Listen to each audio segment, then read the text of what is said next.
Josh Donaldson's in town with his Toronto Blue Jays. He might be the MVP. Freddie Freeman might be an MVP of the Braves. Jose Bautista, one of the best home run hitters in all of the game, and Nick Markakis for the Braves has always hit Toronto pitching well. We'll see what happens. It's the Braves and the Jays. Game 1 of an interleague series begins tonight here at Turner Field in Atlanta. Hi again, friends. Chip and Joe, welcome back to the ballpark. Let's forget about the Mets. Let's worry about the Blue Jays, the American League's version of the New York Mets. They are rolling in the AL East. Their offense is really something to behold, so the Braves pitching staff is really going to be challenged over the next 3 days. 3-game lead in the American League East for the Jays, and since July 29th, an unbelievable record thanks to their offense, 71 home runs. Oh, by the way, their pitching hasn't been too bad either. Third best ERA in Major League Baseball. But look at this at the bottom. They lead the major leagues this season in runs per game, homers, extra base hits, etc., etc. All the key offensive categories, they are at the top of the list. Outstanding. You'd love to pitch for the Toronto Blue Jays. Mark Burley gets the assignment tonight, but he's not really 100%, Joe. They've got to be concerned about that. Yeah, he skipped a start. He's got a tender left shoulder, and he's had a rough outing just before that, but this guy's been here and done that. 213 career wins. The guy is a 5-time All-Star this year, a good record, in part because he's getting a tremendous amount of run support, but his last 4 starts, nothing to write home about. He'll be opposed by Julio Teheran, who has pitched well lately. For Julio, his last 8 starts, very good. His last 2 have been outstanding. He had a rough start in Toronto earlier this year. In fact, he got out of it okay, but he gave up 4 home runs in 5 innings. That's not something he can do tonight. And hey, remember, the Braves did take 2 out of 3 from the Jays on the road. Maybe they could do the same here at home. They'll need the help of Daniel Castro. He's in the lineup tonight with a left-hander on the mound, and Jen Hildreth. When we come back, we'll talk about Daniel Castro's impressive run in the lineup for the Braves.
some Braves baseball as the Toronto Blue Jays are in town to open up a 3-game set. Hey everybody, I'm Jen Hildreth. So happy to be with you from Turner Field. And there's a guy on this Braves lineup that I want to tell you about. You might want to keep an eye on tonight. That is Daniel Castro, because in the words of Freddie Gonzalez, he is really making the most of his opportunity. Now, he's been able to do a lot of good things. How about his first career home run? Yeah, he knocked that one out last Friday against the Mets. He has been solid in the field, playing a variety of different positions in the infield, and some nice plays in there too. His teammates, as you'll hear in a moment, say what a tough at-bat he is when he's up at the plate. He's played shortstop, third base, second base where he starts tonight. And if you take a look at his numbers this season, that's our Zaxby's indescribably good play, and why not? He's hitting 300. He's scored 10 runs, just one error in the field, and his hard work has not gone unnoticed by his teammates. He puts up a quality AB every single time he goes out there. He plays hard. You know, he's getting a chance to play, and you know he's making the most of it. He's sitting in front of me and getting on base, and that's all you can ask for. And, you know, he's making some defensive plays too in the field, and you know he's making the most of his opportunity right now. One thing Freddie Gonzalez went on to say about Castro was that he has a good clock, meaning he just has good field awareness, good feeling for the speed of the ball, the speed of the runner that he's trying to get, and he's done a great job so far when he's been in there for the Braves. Well, Julio Teheran is now on the clock. He'll be taking the mound soon, and the Braves will try to take it to lefty Mark Burley. First pitch with Chip and Joe is coming up after the break.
Mazda dealers. Driving matters. Friday night football game in Atlanta. The Braves and the Jays meet in game one of the series tonight. And Julio Teheran's the man on the mound for the Braves, seeking win number 11. And he will face this fearsome Toronto lineup. A lineup that has seen the Jays go 37-15 since the All-Star break. Familiar face Ben Revere leads off their Academy Sports and Outdoors starting nine. Noticeably, Troy Tulowitzki and Edwin Encarnacion are not in the lineup. But you got MVP candidate Josh Donaldson hitting second, Jose Bautista in right field hitting third, and maybe a little bit of a break, Joe, at the bottom of the order for this Toronto ball club. No DH, the pitcher has to hit, and all help is accepted as far as offense is concerned when you face the Blue Jays. Yeah, anytime you get one of their hitters out of the lineup, that's a bonus when you're playing the Toronto Blue Jays. For Julio Teheran, 24 years old, 6'2", 200 pounds. His second start against the Blue Jays this year. His first in Toronto, no decision, 5 innings, 7 hits, 5 runs. 4 of the runs were on homers. His last 2 starts, different though than the way he was pitching in Toronto back in April. 1-0 with a 138 and a sub-200 average against him. 13 innings pitched over those 2 starts. Look for him to be aggressive and use that good fastball that he's been going back to over his last 4 to 5 starts. His 4 keys to pitching success tonight. Number 1, hit your mark. Got to hit spots with these guys. You cannot pitch down the middle. You cannot pitch behind in the count all night and live to tell about it. And Revere, that's Ben Revere leading off. While you can look at and worry about Donaldson and Bautista, Martin et al. In their lineup, you better not ignore Ben Revere. He's hitting over 400 his last 22 games, and he's been setting the table for these guys. So along with Revere, anybody leading off an inning, try to make sure they don't reach. The defense behind Julio Teheran for Game 1 tonight, presented by CPI Security. Swisher, Bourne, and Markakis in the outfield. Daniel Castro, as Jen reported, is in at second base tonight. Freeman and Garcia, the cornermen. Anderson Simmons at shortstop. And A.J. Brzezinski, long a teammate of Mark Burley's with the White Sox, is behind the plate. That's John Gibbons. He's the Toronto manager. It's his second go-round with the Blue Jays. Some were very surprised when he was rehired by this club. He managed him in 2004 through 2008, was rehired in 2013, and is loving life with all the acquisitions that they made at the deadline, because they have zoomed past the Yankees and begin play tonight 3 games ahead in the American League East. Yeah, and in a recent 4-game series with New York, they took 3 out of 4 to kind of let the Yankees know they're not going away.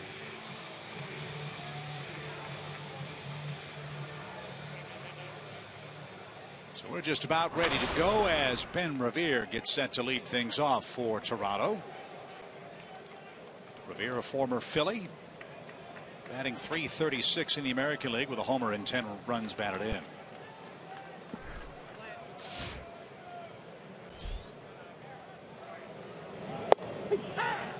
And we are underway. Strike 1 to Revere.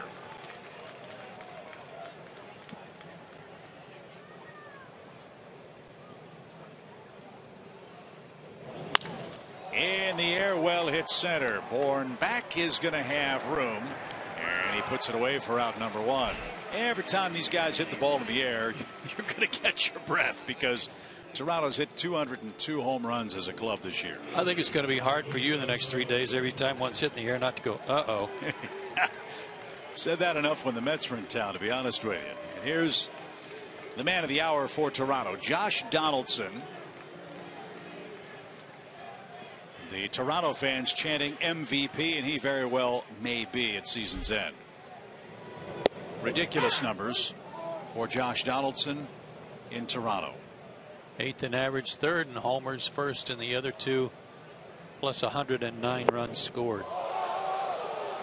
Lost the handle of the bat, and it ends up in the first row of seats over the Toronto dugout.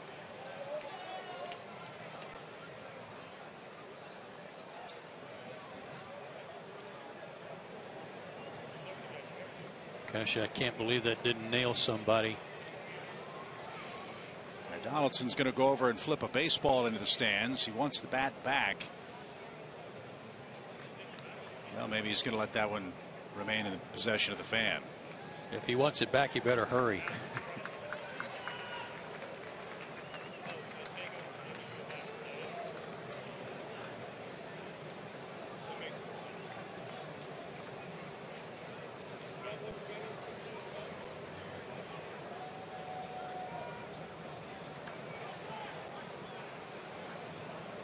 Quickly, 2 strikes for Josh Donaldson. And he drives that one down the right field line, and out of play, foul. It remains 0-2. Pretty amazing the numbers Joe mentioned a second ago about Donaldson. As their number 2 hitter, he's knocked in 119 runs. Not too bad. Wow. It's a little different in the American League because you've got a hitter batting 9th, so you're going to have some guys on base when it comes back around to you. How about that pitch from Teheran? Donaldson didn't get it, and Julio strikes him out. 2 up, 2 down. Donaldson does lead their team in strikeouts. That was number 118. And that was a real good off-speed pitch. Slider. And Had him out front. So 2 outs, bases empty for Jose Bautista. He's hit 35 homers. He's knocked in 101 runs. In fact, the duo of Donaldson and Bautista, the first Toronto twosome with 35 or more homers and 100 or more RBIs since 2009.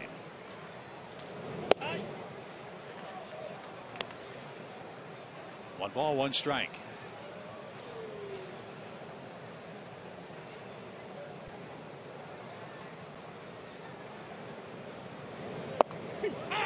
But it's funny, Chip, I'm told that maybe the most consistent hitter start to finish right now is Encarnacion, who's not in the lineup tonight. 271 average, 32 homers, 99 RBIs for him. He's got a left middle finger problem. And again, he can DH, play first base.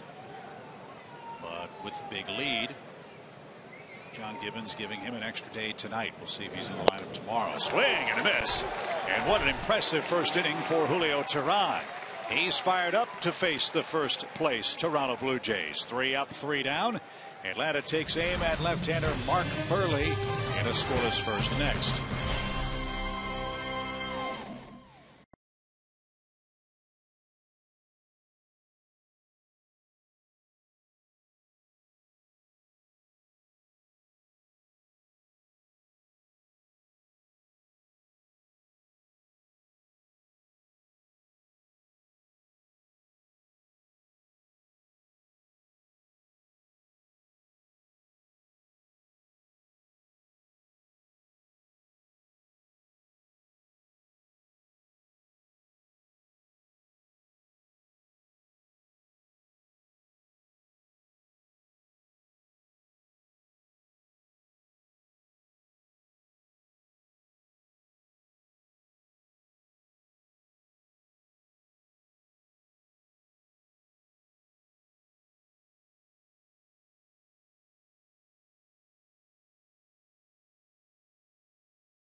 Looked great in the top of the first. Let's see if the Braves bats can get something going against Mark Burley. Nick Markakis leads off the Academy Sports and Outdoors starting 9. He's seen Burley a lot, and Joe, he's had a lot of success against this veteran and talented left-hander. Absolutely, a 449 career average with a couple of homers. Burley's now 36 years old, 6'2", 230, making his 28th start of the year, but his road numbers not too pretty. 6-6, but a much higher ERA on the road away from the Rogers Center, which is kind of surprising, as good a hitter's park as it is. A couple of things about Burley. Works extremely quickly, and we'll see what kind of stuff he has after he took a cortisone shot to his pitching shoulder after his last start, which was not a good one on September 7th. 9 hits, 5 runs, and only 3 1/3 innings.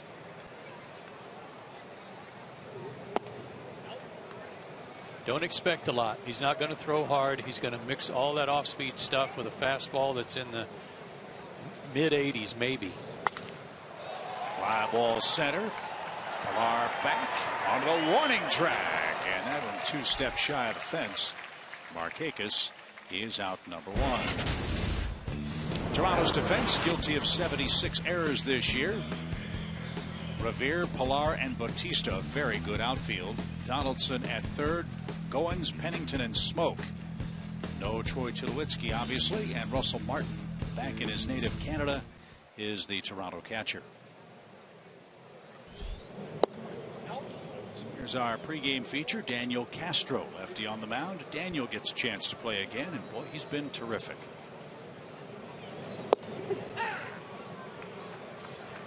Castro hitting .302. I've really enjoyed watching him play. And he shoots another one the other way. There's the first hit of the game. He's done that, and you expect him to do that because he's a middle infielder by trade. He's gone the other way with a runner at first. But what I've really been impressed with is his ability to turn on the ball when they start trying to pitch him inside. So there's a base runner for Freddie Freeman. Freeman's riding a 5-game hitting streak for the Braves. And pokes one to the right side. Long throw. Another long throw. And how about that twin killing turn by Toronto? That was beautiful. Donaldson, I think, was the man that came flashing across the bag to turn the double play at second base. Wow, great play. We'll show it to you in a minute.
Hit into to end the Braves first.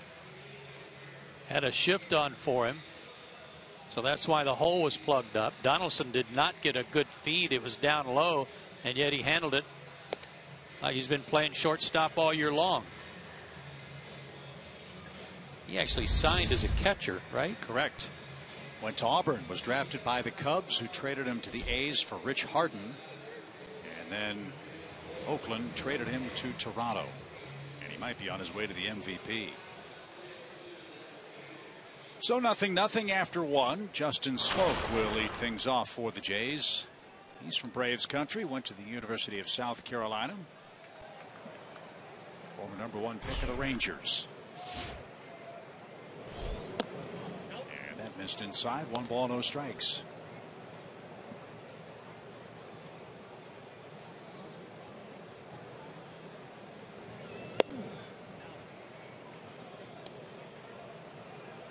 Hard in, loved it.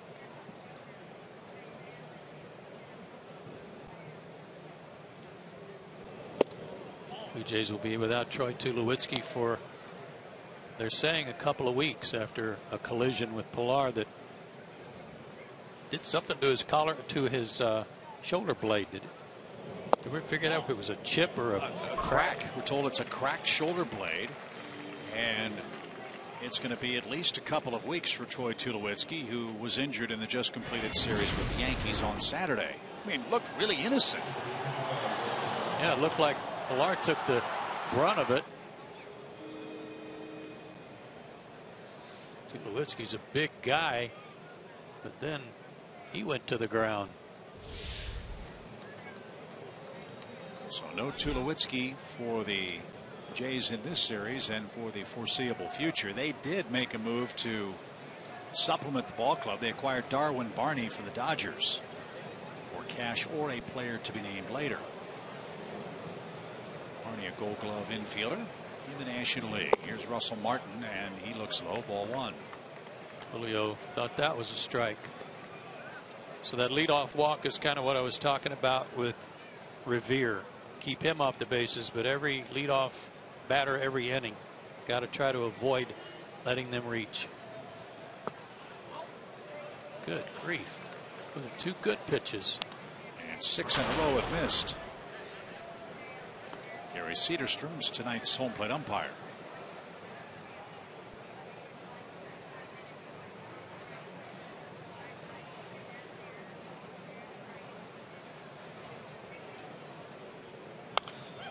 That's out of play, foul. Russell Martin was credited in Pittsburgh for really helping turn around the Pirates' fortunes. 2 terrific seasons with Pittsburgh, but got a chance to come back to Canada and begins his first season with Toronto.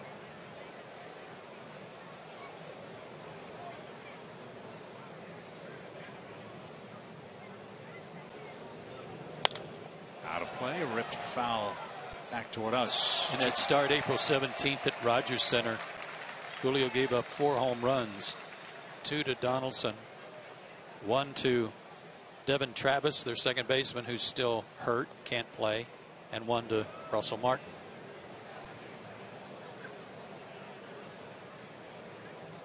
Who has 19 home runs overall this year.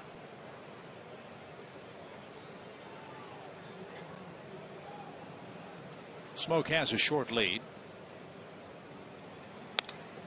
And fouled straight back again. Still 2-2. They don't get cheated, do they? No.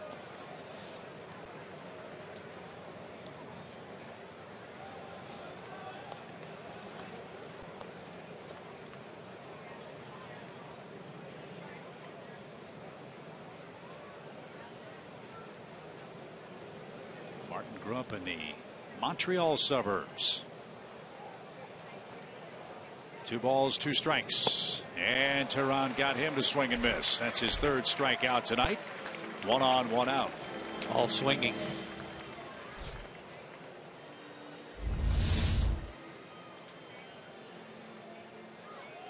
Another slider.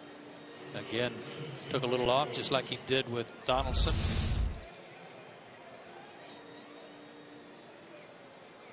And that brings up Ryan Goins.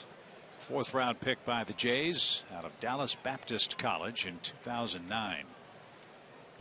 5 homers, 39 knocked in.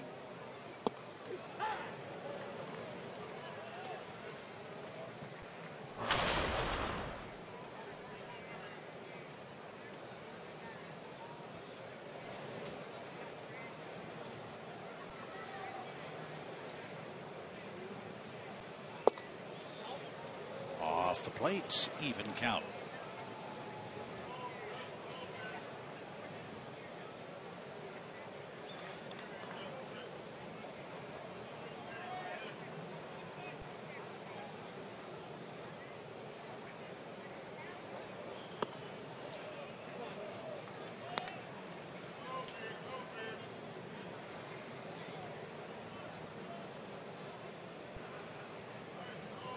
Smoke walk to start the inning. Russell Martin struck out. Now Goins will face a 2-1 pitch.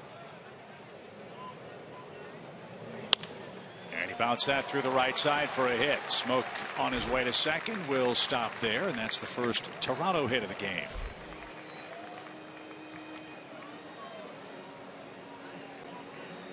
That looked like a changeup.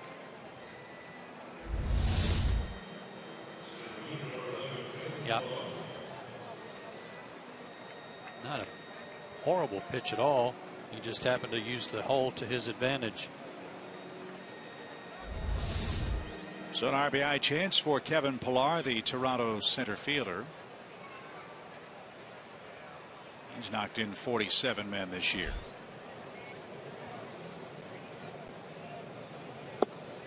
And off the plate. 1 ball, no strikes.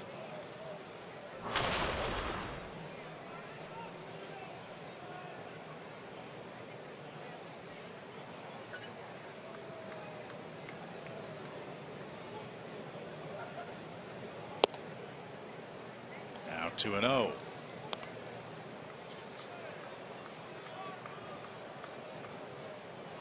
Some of this good offense has rubbed off on some guys that weren't having real good years, and one of them is Pilar. He's hit just under 300 over the last 3 weeks.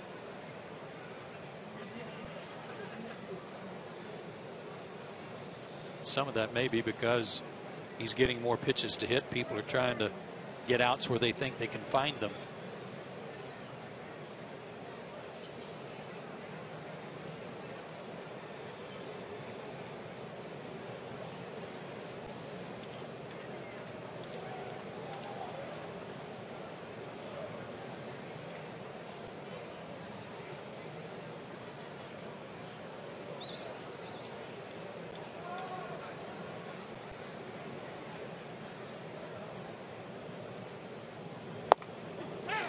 There's a strike. It's 2-1.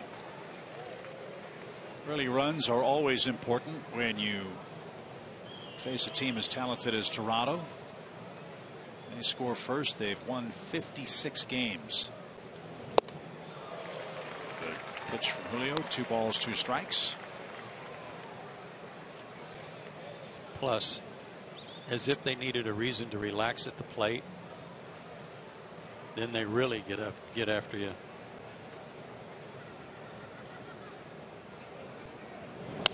Foul back. Good try. Go upstairs, get him out, going up the ladder. This guy runs well. He's got 18 stolen bases. Tough to double up, but a ground ball here would be nice just to see if the Braves can turn it. Braves have turned 162 double plays this year. 2 balls, 2 strikes. Down the left field line and out of play. Here we are in game number 143 for Toronto. They've outscored their opponents, Joe, by a whopping 198 runs.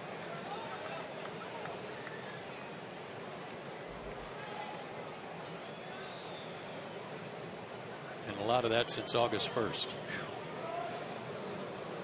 2-2 pitch. Swing and a miss. 4 strikeouts for Julio in the first 2 innings. That's how many he struck out in his last start in 7 innings against Philadelphia when he only gave up 1 run. So far, breaking balls have been the ticket. This Toronto ball club is a very good fastball hitting team. The harder you throw, the better they like it. Now Cliff Pennington hits. You have the 103 average with a homer, 4 RBIs.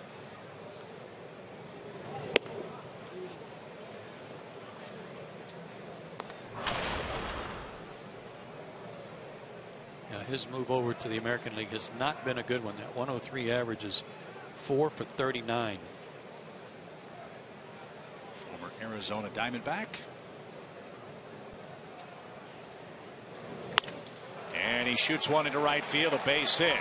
Markakis plays it on a second hop. Runner around third. Throw to the plate is offline. Snap throw back to first is going to be in time, but somehow Pennington got his foot back to the bag. 1-0 Blue Jays.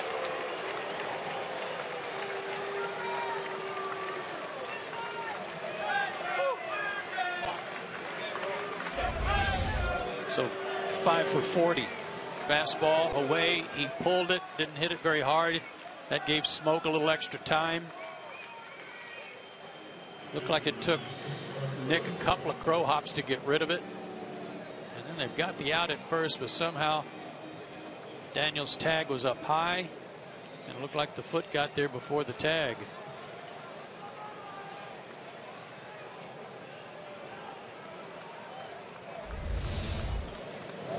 So the 8th place hitter for Toronto scores Smoke, who led off the inning with a walk. And here's Mark Burley with a 1-0 lead. Burley 1 for 6 in interleague play at the plate.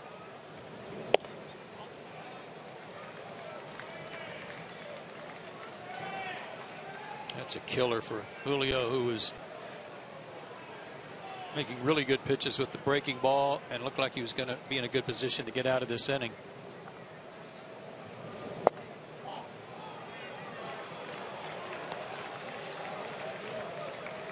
.26 pitches this inning, and now he's gone 3-0 to the pitcher.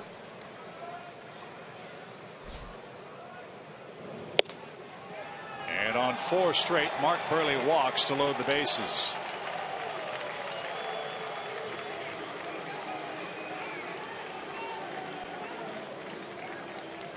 The last thing you want to have happen with this Toronto lineup. But we've seen Julio let his emotions get the best of him at other times.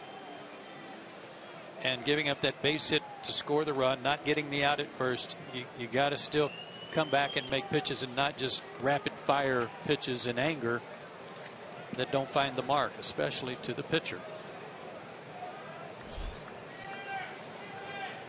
And Revere fly to straightaway center and takes the ball low. 1 ball, no strikes.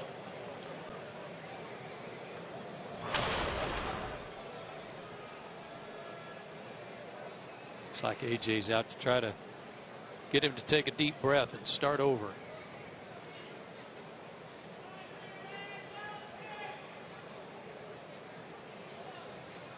Blue Jays hitting .347 as a team with the bases loaded this year. They've hit 6 grand slams.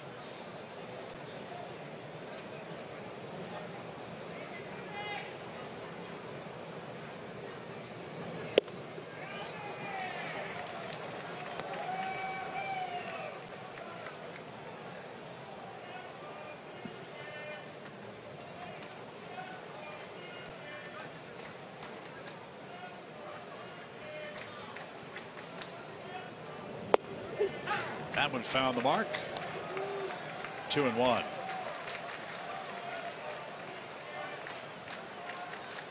Goins, Pennington, and Burley, the Blue Jays base runners.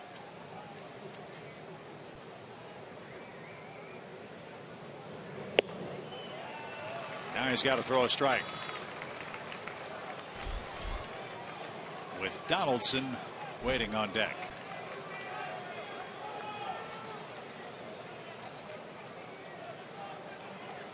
A single and a walk after 2 outs, and now a 3-1 pitch. Hit your mark. Make a good pitch.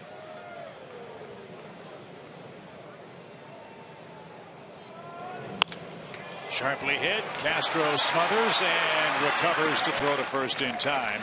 And that retires the side. A leadoff walk scores the game's first run for Toronto. It's 1-0 Blue Jays.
Starting with Cameron Maven, who many of you may thought you would have seen tonight. It turns out Cameron was totally cleared by the doctor after that scratched eye kept him out of 7 games. But Freddie Gonzalez said he wanted to go with Michael Bourne, who is 5 for 11 in his career against Burley. Wanted that bat in the lineup. Also wanted to update you on Mike Fultonevich, who was last scratched from his start August 31st. Haven't seen him since. I talked to him earlier today. Turns out he had pneumonia, was really just zapped for a while. Has been trying to get his stamina back, but is throwing from the ground today. Hopes to throw a bullpen and may be ready by the road trip next week. Thank you, Jen, for that report. Now, those are 2 big updates, and I think the plan is even when Fultonevich does come back, and is able to pitch, it'll probably be solely out of the bullpen.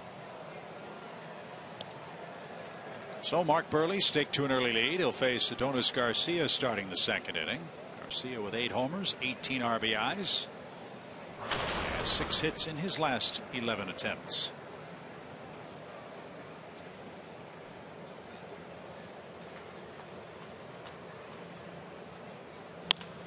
And that one is up the middle, a base hit. So the Braves have a leadoff man aboard.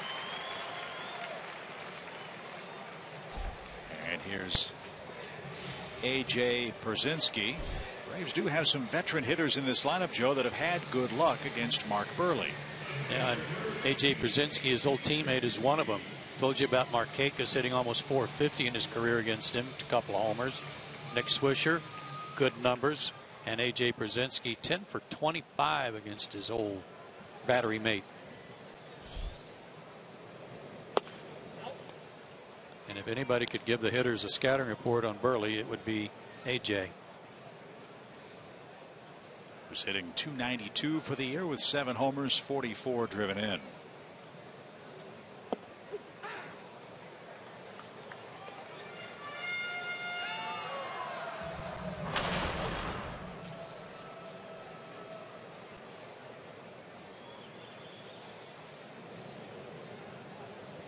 Something else you have to worry about with Mark Burley, he has always had an excellent pickoff move.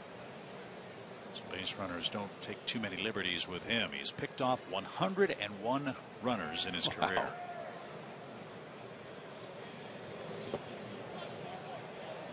Well, between that and Russell Martin's 38% of throwing at base stealers, that's a pretty good combo.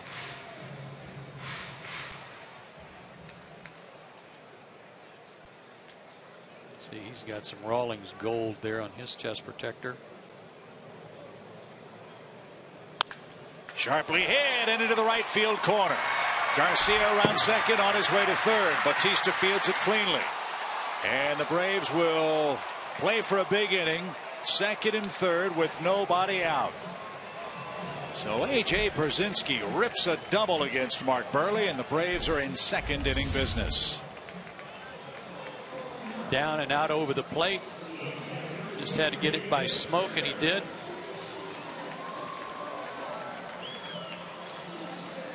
And that was going to be iffy at the plate at best, so wise move by Bo Porter.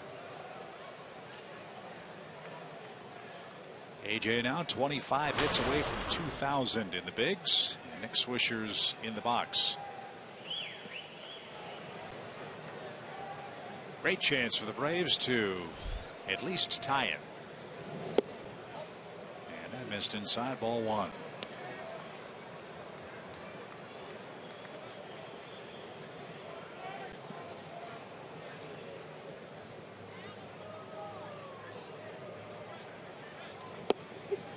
Watching Nick take batting practice today, and for him it really is a work zone. I mean, the first round or two he's trying to hit the ball to right field and then up the middle. It's not home run derby.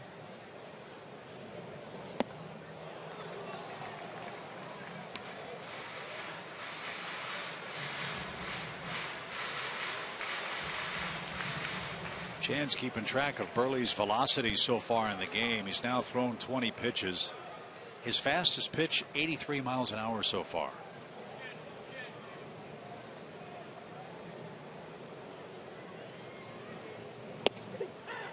And he just struck out Swisher with an 83-mile-an-hour pitch over the inside corner. There's out number 1. And I think it's a fastball. I don't think there was anything special about it. Yep. 83-mile-an-hour fastball, and Nick got caught with his hand in the cookie jar looking for a changeup or a breaking ball. Well, here's a tough man to strike out. Let's see if Simmons can put it in play. Hamilton's knocked in 38 runs. 2 of them came against the Jays up at Rogers Center. He does put it in play. Ground ball to second. That's going to tie it up. Simmons grounds out to second. Garcia scores. A.J. to third. It's a 1-1 score.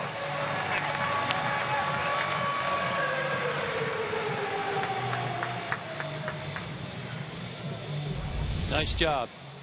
Just put it in play. The middle infielders are playing back. There's that changeup that Swisher was looking for. Turned it over, down and away. Just played Pepper with the infield and got an RBI. Tied it up. And now Michael Bourne is the batter with Julio Teheran due next.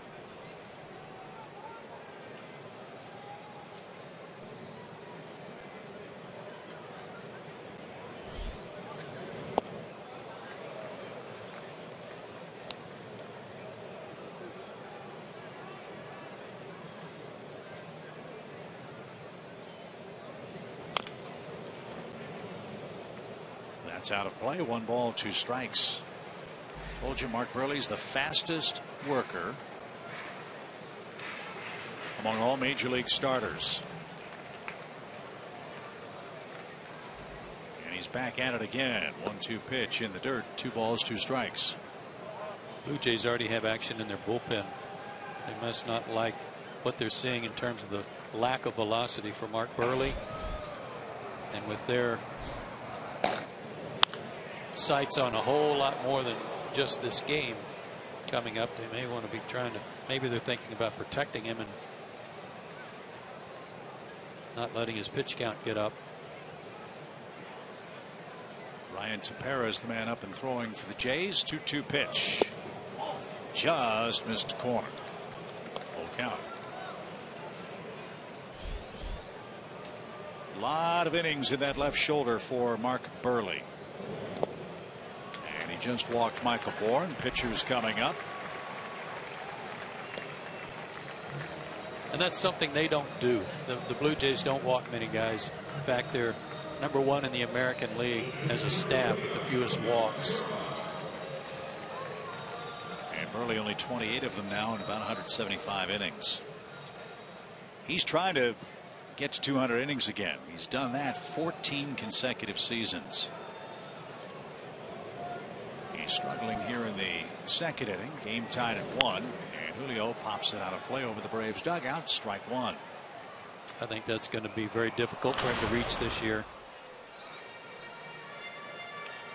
With no disrespect to Mark Buehrle, this speed might be just right for Julio. This is just about pitcher's batting practice speed right here. 80 to 83.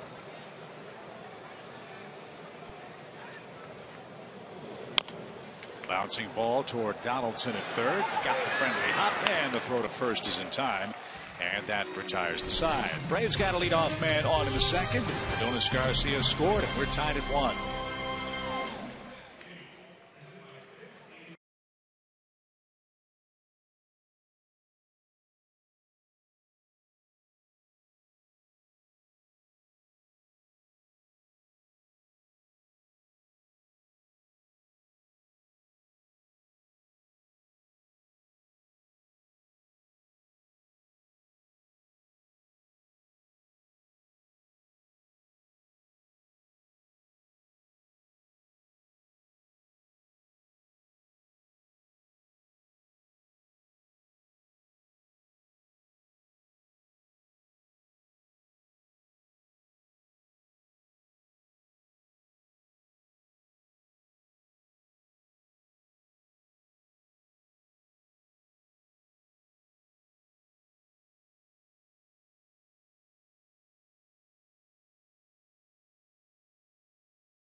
Cub, former A and current J, and maybe as we continue our alphabet soup, MVP over in the American League. Yeah, these are my 4 guys that I like the best for that, and I like the first 3, Donaldson, Altuve, and Kane, for what they've done for their team more than anything else. 3 first-place clubs, these guys have really led the way for them. Now then, you can't ignore Chris Davis and the fact that he's hit 42 home runs, but Baltimore has really fallen off. They're not going to make the playoffs, so it's kind of hard to vote for that guy, but there's been precedent for that before with guys like Andre Dawson, who won it when a last place ball club. But I don't know how you could not include Josh Donaldson in the top 2 or 3. And I know Mike Trout's had a good year, but their club's not contending right now. Yeah, and Trout hurt his wrist in August and really struggled mightily, as did the Angels out west. So yeah, those are great choices, as Donaldson didn't get a breaking ball. Hit his first home runs of the year against the Braves up in Toronto. And Lorenzo Cain might be kind of a dark horse, and wonder why he's in the mix there. He has played an outstanding center field for the Royals too, and backing up their pitching staff, stealing bases, hitting, and playing defense all around. And what he contributes to the Royals, I really like him. Mile high fly ball. This one's out to left. Simmons drifts out. Not sure if Swisher ever saw it. Andrelton did, and he made the play for out number 1. No, I don't think Nick ever saw it. So there's the first out, and here's Bautista. I liked what you said too, Joe, about how you talking about the MVP candidates, what they did for their team, not necessarily the best player in the league overall. And I'm not saying that Donaldson's not. Right. Don't misunderstand, but I think that's an important distinction that some folks make and some don't. Well, if you took Altuve off Houston's team, there's no way they're in first place. Lorenzo Cain, yeah, the Royals might be in first place. They've got some other weapons, certainly. But he's deserving of at least a mention. This guy, or Donaldson earlier, excuse me, they've got a lot of weapons too. But his numbers from start to finish, beginning of the season, they've been tremendous all year long. And again, he's not a 3, 4, 5 hitter. He's hitting second. Yeah. For Toronto this year. Jose Bautista, if it weren't for Donaldson, would be in that MVP discussion too. He's hit 35 homers, but he's struck out for a second time, and Julio is racking them up. That's 2 outs. Another slider. Well, it's been a good one tonight, and he's put it in good spots down in the zone and had those right-handed hitters chasing it one-handed. Stay away from the walks. 2 outs on 7 pitches for Julio after a very long second inning. An inning that began with a walk to Justin Smoak.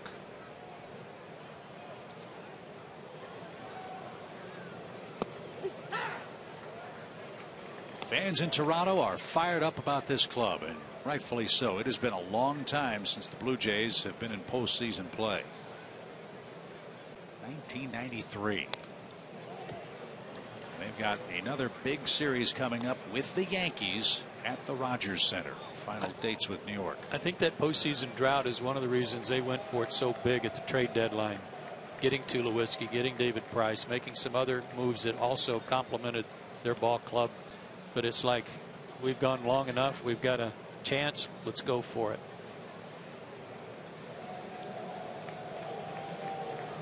One ball, 2 strikes. And high. 2-2. If memory serves, when we were together in Toronto, you picked this team to win the division. I did. I liked them. And here they are, 3 games ahead of the Yankees. No one could have predicted they would acquire David Price or Troy Tulowitzki, but even as they were constructed, they looked awfully good. Swing and a miss. Julio Teheran is dazzling tonight. He has struck out 6 men in his first 3 innings, and the top of his order will face Mark Burley, we believe, in a 1-1 game in Atlanta.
Mark Burley, who's our AT&T Uverse trivia question tonight. He's got 14 straight years of 200 or more innings.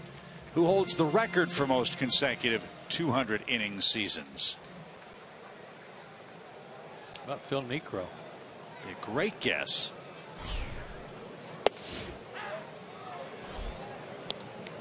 Gaylord Perry and Don Sutton had 15 consecutive 200-plus inning years in the major leagues.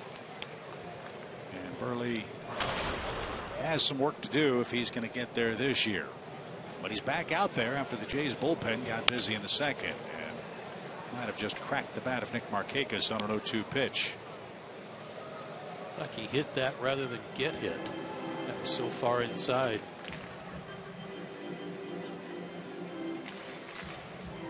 Beautiful sunset. Pretty for us because we don't have to find fly balls in the outfield.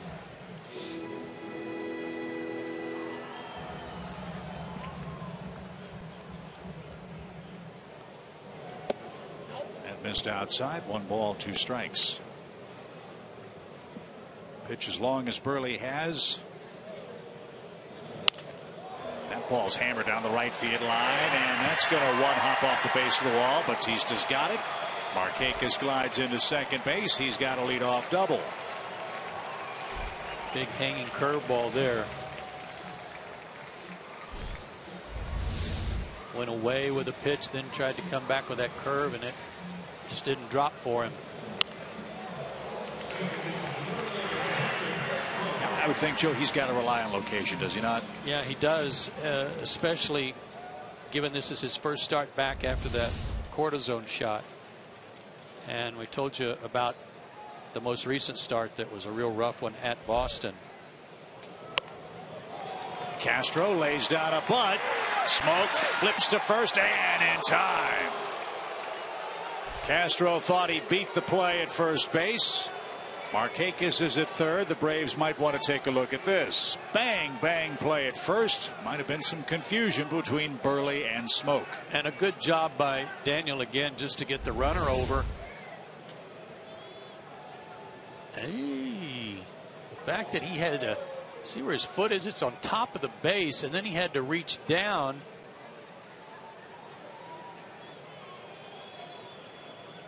I think they may have gotten him. Well, that's going to go as a sacrifice.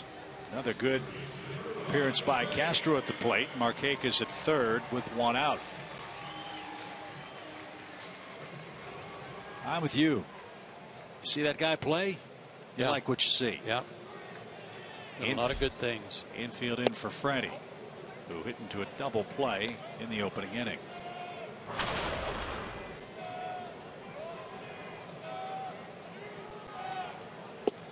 Two starts ago, Burley had a nice outing. 1 earned run in 6 innings. At Texas, 6 innings, 5 runs. At Philadelphia, his last interleague game, 4 innings, 7 hits, 4 runs, including a homer. So he's had a real rough patch. And that shoulder problem he had, the big culprit for most of it.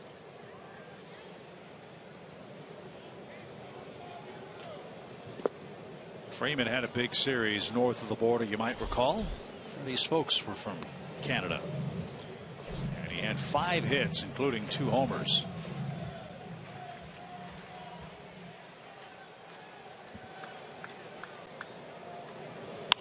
Ground ball toward first, off Smoke's glove. Markakis will score, and the Braves take the lead. It's 2-1.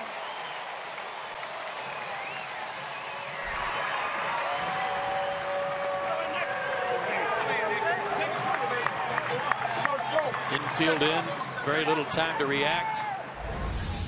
At least the corners were in, and no chance for Smoke to handle that in between hop. And scored an error. 3rd error for Smoke this year, and Atlanta has jumped in front of Toronto 2-1 for Adonis Garcia.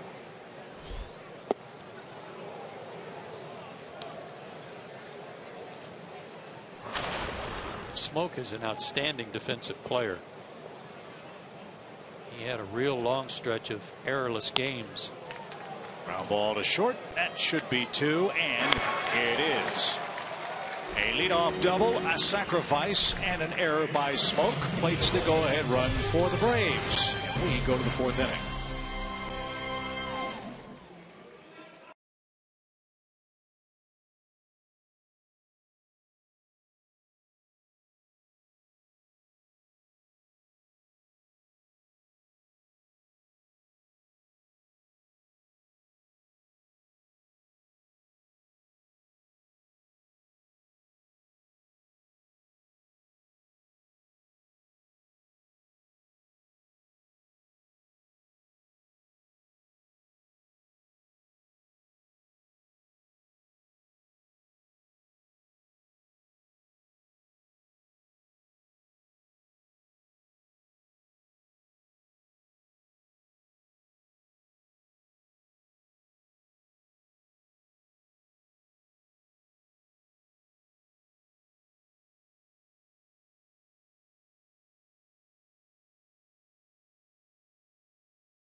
Sacrifice bunt that he very nearly beat out to the bag, a part of that. And just to continue the conversation, Chip and Joe, you guys have talked about the impact he's been able to have. We've shown you some of his good numbers. Talking to Freddie Gonzalez, he said, you know what, he's not the fastest guy. He doesn't have the greatest arm strength, but he just has a really good knack for the game. A term he told me in pregame was that he has a good clock, a good feel for the speed of the runner, the speed of the ball. And curious to see if you guys have noticed some of those things with Castro. Absolutely, Jen. Great instincts, and not a whole lot unlike those of Andrelton Simmons in terms of anticipation, getting good jumps on the ball, making up for what might be a lack of real quickness with just the knowledge of where to play guys and how to read pitches. So he's had a big hand in Atlanta's lead after 3, as has Julio Teheran. He has been brilliant tonight. 6 strikeouts in his first 3 innings of work. And Toronto catcher Russell Martin is quickly behind the 8 ball. No balls, 2 strikes.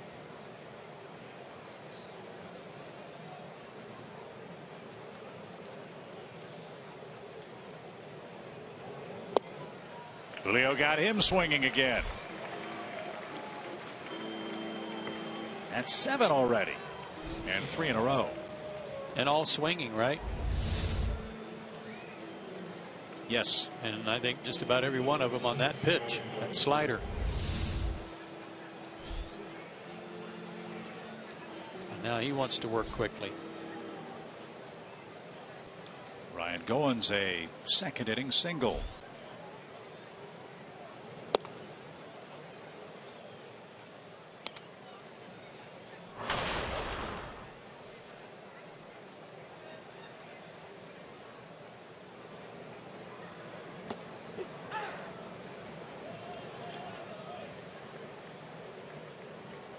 Excellent point. Don't throw him a fastball unless you have to. Julio hasn't thrown many. 1 ball, 1 strike. And he's had that pitch from the opening moments. 1-2. You don't have to throw that pitch a lot. You just have to put it in their mind that you've got it if you need it.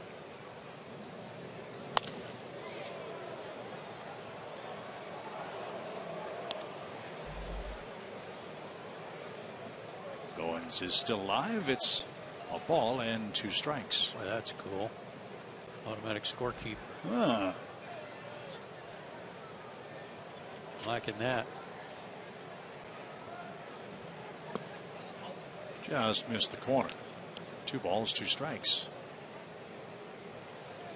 If I had one of those, if I started now, by this time next year, I'd be able to turn it on. You've come a long way with technology. Give yourself some credit. 2 balls, 2 strikes. Have I ever? I had a former partner who got his first cell phone and turned it on and said, "Where's the dial tone?" Yes. At least you haven't done that.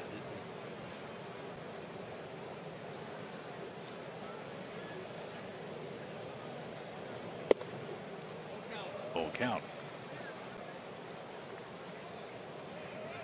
Goins' second inning hit, bit of a rarity. He was in a 4 for 28 slide.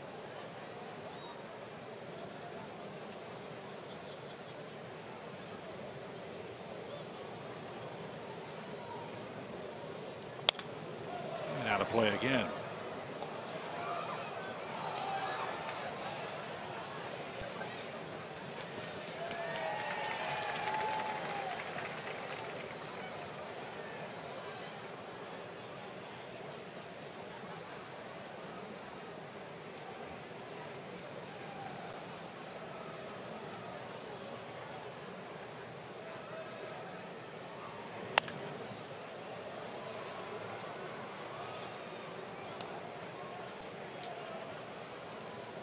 Going so far, including that base hit in the second inning, has shown the ability to cover that outside corner.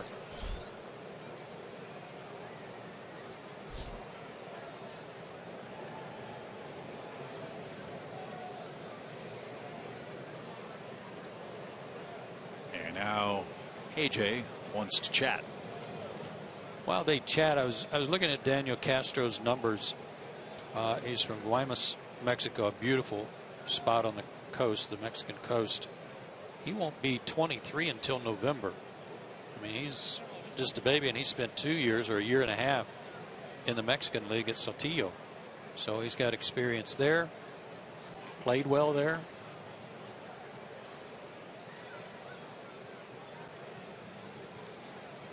A lot of experience for his 22 years. And Julio lost Goins. That's his 3rd walk in the game. This one comes with 1 out in the Toronto 4th. Fans, stop by the Braves game used store on your next visit to Turner Field. It's located on the terrace level. The Braves offer authenticated game used baseballs, bases, lineup cards, jerseys, caps, autographed items, and much more. You can even pick up a baseball from that day's game. The Braves game used store on the terrace level here at Turner Field.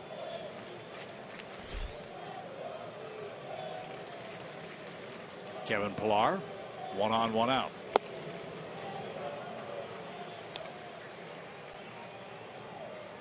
Second on the club with 38 multi-hit games. 7 of those have come in the last 21 in which he's played.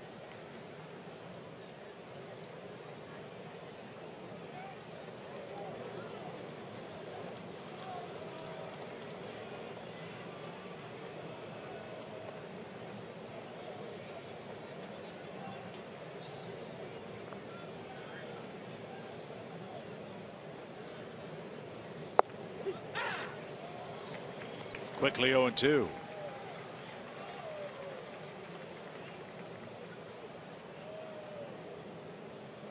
This would be a perfect pitch to try to run him just a little bit farther outside, because he didn't like that call. Go a little bit farther, and he knows he's got to protect the corner.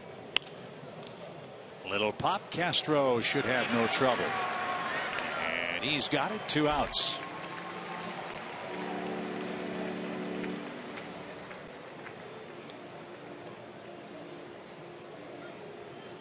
And here's Pennington. A blue pit brought home the lone Toronto run. Pennington's 5th RBI in the American League.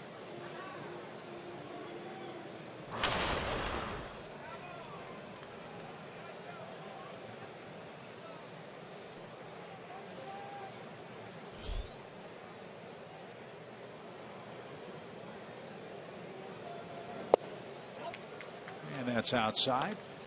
1 ball, no strikes. Sure, when Alex Anthopoulos made the deal to get Pennington, it was for depth insurance. Who knew that that insurance would be needed so quickly with the injury to Troy Tulowitzki? And downstairs with Burley waiting on deck. 2 balls, no strikes.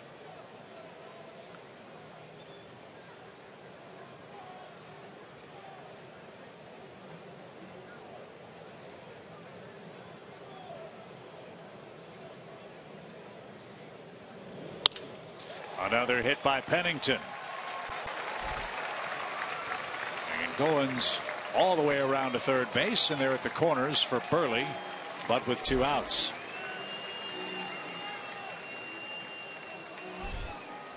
Cliff Pennington is enjoying his return to the National League, isn't he?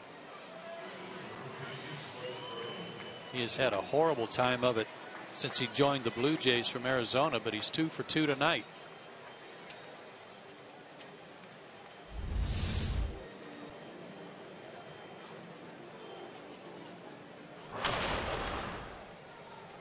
Last time the Braves saw Mark Burley, he was a member of the Marlins.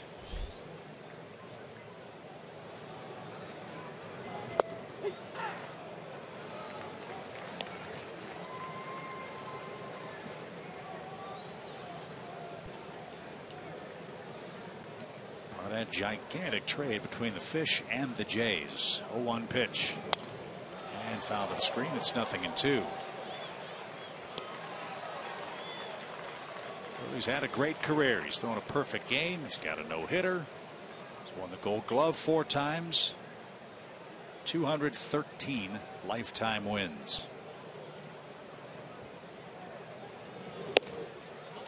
Born in St. Charles, Missouri.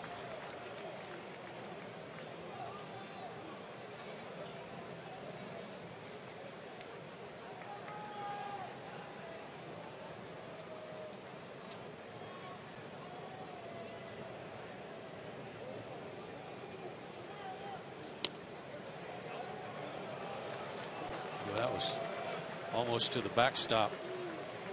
I think AJ caught that right out in the web, far reaches of the web of his glove.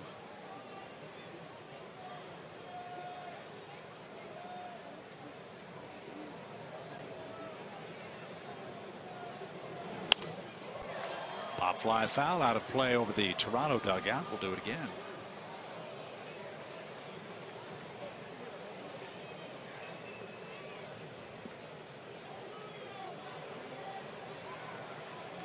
Julio's had to throw a lot of pitches tonight. About to make his 79th.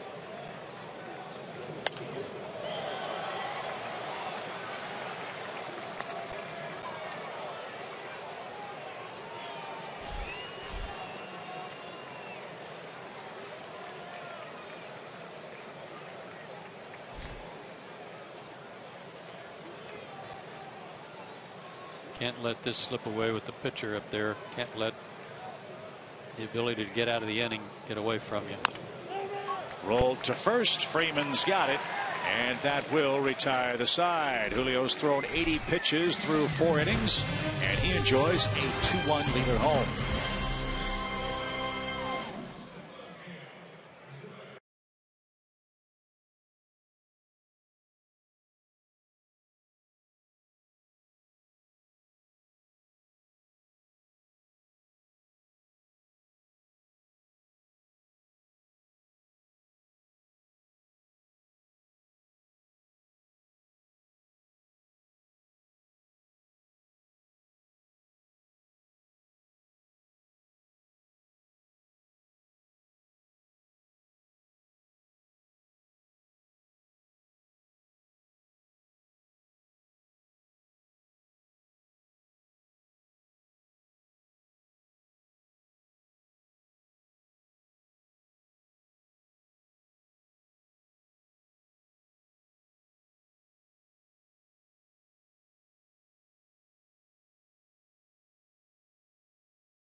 Presented by Georgia Power and Zaxby's. beautiful night in Atlanta, and the Braves are leading the Blue Jays 2-1 as we head to the bottom of the fourth inning. Fans, it's time for you to tweet your strongest fan photo. Use hashtag SouthDataStrongFan, and you just might see yourself in an upcoming broadcast. That's brought to you by T-Mobile. Hey, congratulations to the Falcons on their win in their first game last night. That was an exciting game. Very exciting game.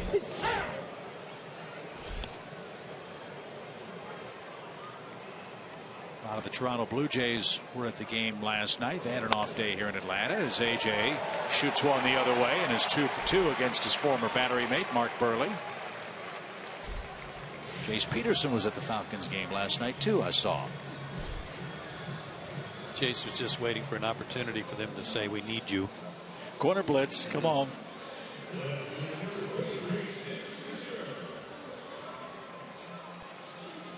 Here's Nick. 83-mile-an-hour pitch caught him looking back in the second inning. 1 walk, 1 strikeout for Burley, who surrendered 2 runs on 5 hits.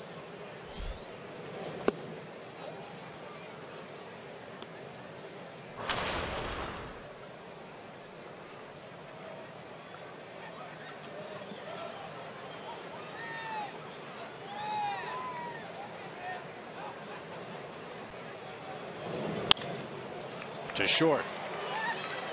There's one, and no chance to turn it. Pennington couldn't get the ball out of his glove, and Swisher's safely aboard. Brzezinski's forced out, 1 down. You're going to get some pitches to pull. You're going to get some mistakes that you can turn on and really drive. But if you go up there early in the count trying to do that, you're playing right into Burley's hands because the ball's moving, it's sinking. It might be a changeup that has nothing on it, and if you make contact, it's going to be off the end of the bat more than likely. Did you like facing guys like Burley? Not really. No. No.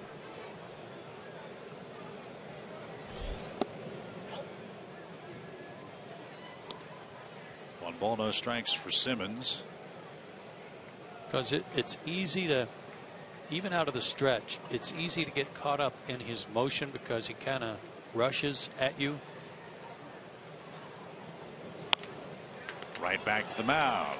Perfect feed for 1, and the throw to first. So your tendency is to get out on your front foot a little bit, and when you do that against this guy, you're done. So are the Braves in the 4th inning. A double play sends us to the 5th and the top of the Jays order.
Sports and outdoors. Right stuff. Low price every day. 2-1 Braves. We are through 4 at Turner Field. Joe Simpson, Jen Hildreth, Chip Carey with you tonight. Braves trying to slow down the Toronto Blue Jays Express and win their third in 4 tries against the first place club in the AL East. Tough inning coming up for Julio. Top of the order, Revere, Donaldson, and Bautista. Julio has pitched a great game so far.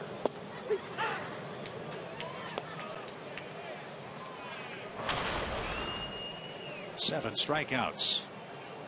Pitch count, though, becoming an issue. He's at 81.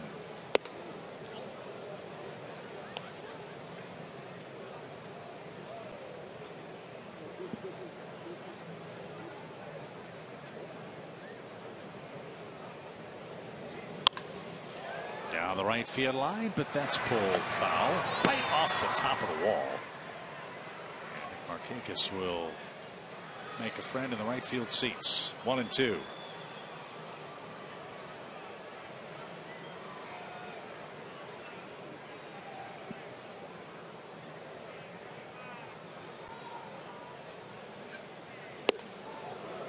Good pitch.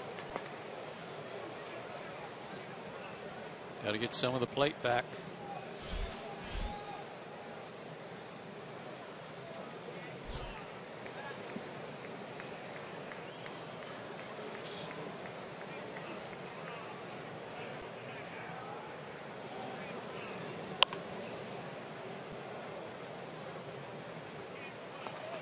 Still 2 balls, 2 strikes.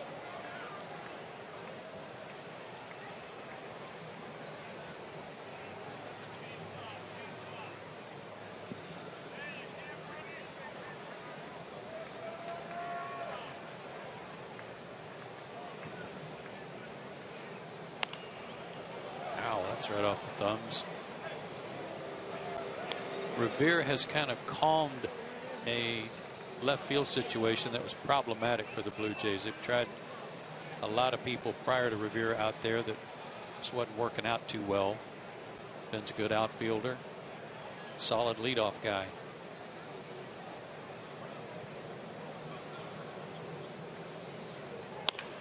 Back to the mound. Julio's got that. Got the leadoff man. That's good news. Donaldson's coming up. In a good fielding position, able to jump up high enough to bring that one down.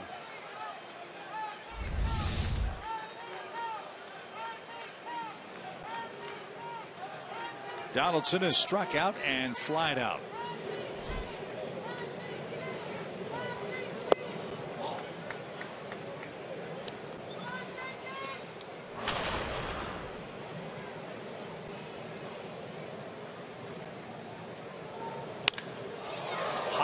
Fly ball toward left. Swisher, though, is going to have room. And he makes the play for the second out. Boy, at contact, his swing looked just like Jose Bautista's for an instant. It did. Donaldson's out of Pensacola. 6 feet 220.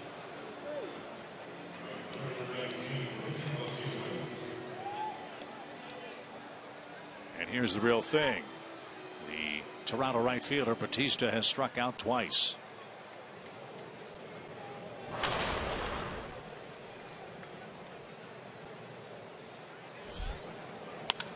And he unloads to left again. Swisher back is going to have room and makes the play. Easy inning for Tehran. He needed that. 3 up, 3 down, and we head to the home 5th.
Outdoors. Driving matters. 2-1 Atlanta, home fifth coming up. Game 1 of our series with the Blue Jays. More fun here tomorrow night. It's 90s night with the Blue Jays in town. Ticket packs start as low as $24. They include your very own pair of Brave Zubaz pants, along with access to an exclusive 90s themed pregame party. Go to Braves.com and get your tickets today. And you don't want to miss tomorrow night's game. We've got an electric pitching matchup for game 2 of the series. Boy, do we ever. David Price for Toronto. Shelby Miller will pitch for the Braves. Weather's supposed to be beautiful. Hope you'll join us for the middle game of the series.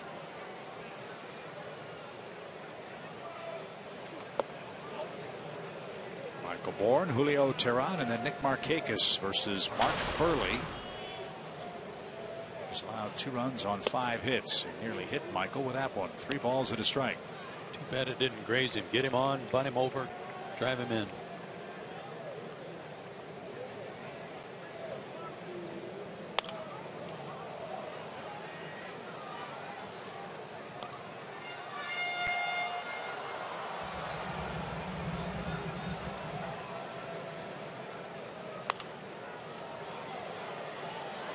The seats again. We'll see another full count pitch. Michael walked his first time up.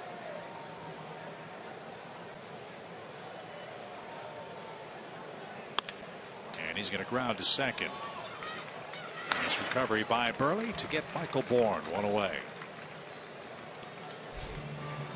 Well, if more guys pitched like Mark Burley did, you wouldn't have to worry about pace of game rules, would you? No.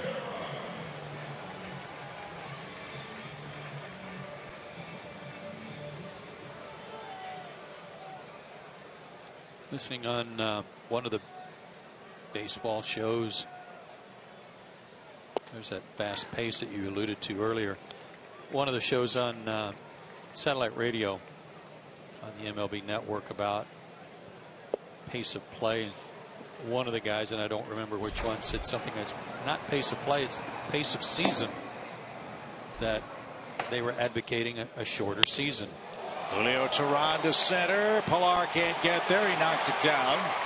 And Julio Teheran has a single on a 2-strike count. And the top of the order's coming up.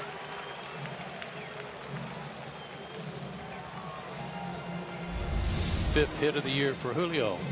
High fastball, leveled off on it. They were advocating, you know, a little later start to try to avoid some of the cold weather. An earlier finish, so you're not playing the World Series in November. And everything they said made a great deal of sense, except the part where you convinced the owners to do that. Yeah. Nick Markakis in the air toward right center. It's curling back toward Pilar, who makes a sliding catch. And there's the second out. Yeah, I'm sure everybody would like a shorter season, but you cut 10% of the games off. Is everybody going to give 10% of the money back? Let's have a vote. I doubt that Right. that would happen. Right. And here's Daniel Castro. Well, you could shorten the season if you had scheduled doubleheaders during the season. Yeah, that would be one way. Daniel takes inside. 1 ball, no strikes. Single and a sacrifice for the Braves second baseman. The sacrifice led to the go-ahead run. And there's that inside pitch Joe was talking about. He pulled it foul, though. 1 ball, 1 strike.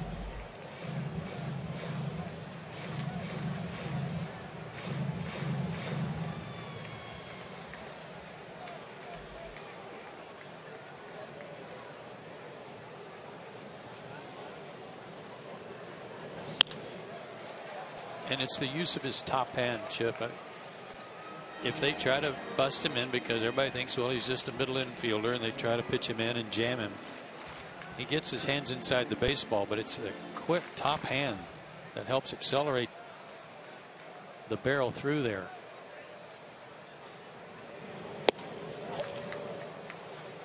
Missed the outside corner. 2 balls, 2 strikes.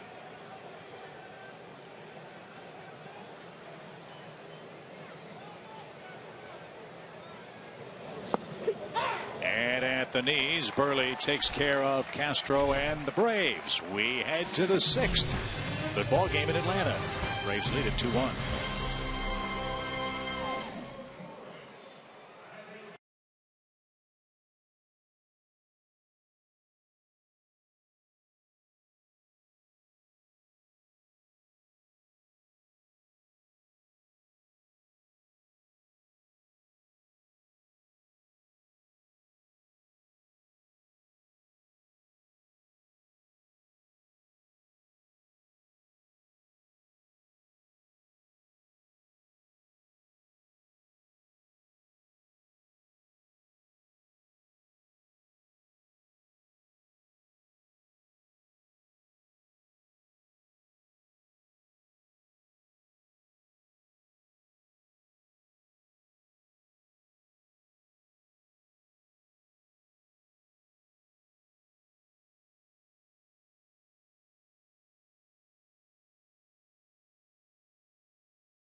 Julio Teheran certainly stepping up in a big ball game against the hot-hitting Toronto Blue Jays. He's through 5 innings, Joe. He's allowed just 1 run tonight. Yeah, and one of those walks was what led to the run. A leadoff walk in the 2nd inning.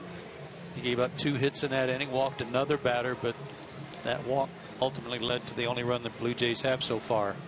He's been great. Top 3 hitters for Toronto, a combined 0 for 9 tonight. Smoke's the only man to score. One of the 3 walks Julio issued came in the 2nd inning. Bennington brought him home with a single. So let's see what Julio has in store for us as we hit the 6th already. Yeah, he's thrown more sliders tonight, but it's because he's had such a good one. And it's been very effective, especially when he's backed off of it velocity-wise ahead in the count. And that's with good reason. I mean, they're, as I said before, they're an outstanding fastball hitting team.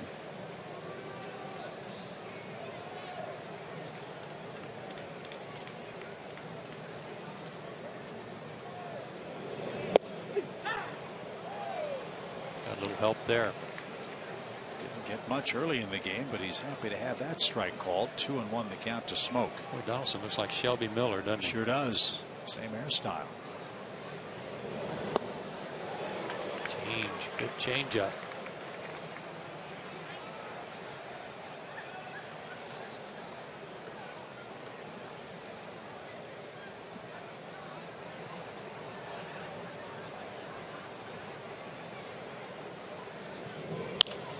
In the air to left. Well hit. Swisher back. It's gone. Justin Smoke hits an opposite field home run. And the game is tied. Man, that's some power.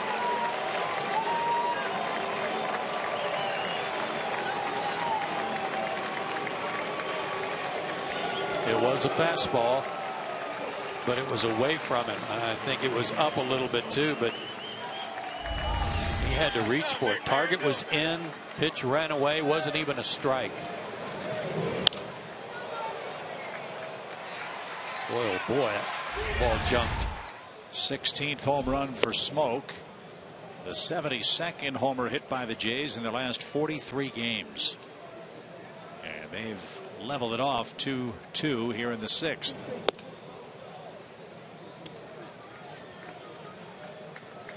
Now the Braves bullpen starts to stir as Julio's up around 100 pitches.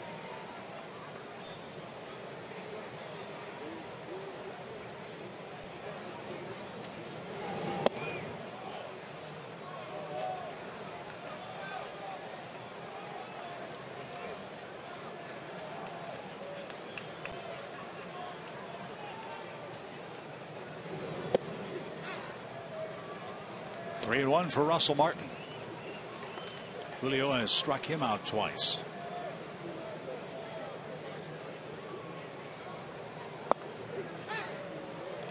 And now a full count. And he got Martin looking for that slider that he has struck out on it.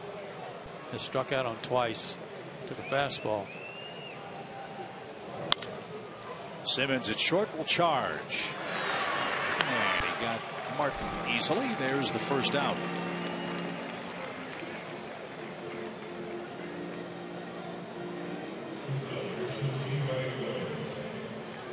Braves have two guys throwing in the pen. I saw McKira hand the left-hander, and can have the right-hander.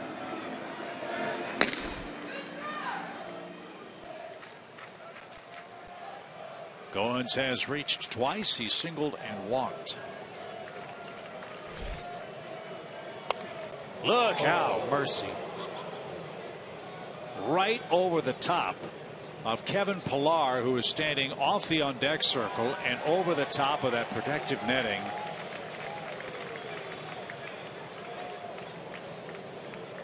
Well, you should be over there by the on-deck circle. That'll teach you. Whew.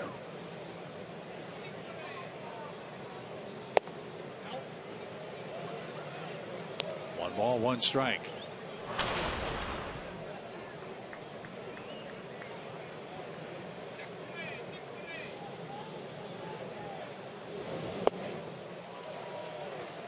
Good curveball.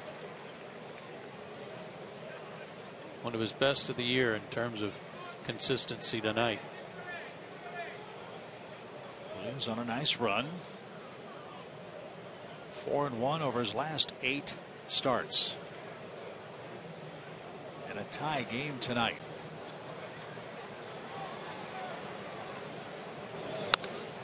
And line to first. Freddie Freeman's got that. 2 outs. That was a good pitch. And he almost hit it down the line for a double. Talk about having your sand wedge up there.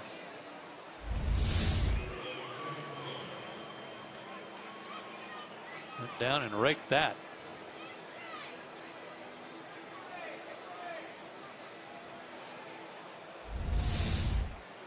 So nice recovery after the homer. 2 outs. Kevin Pillar bats.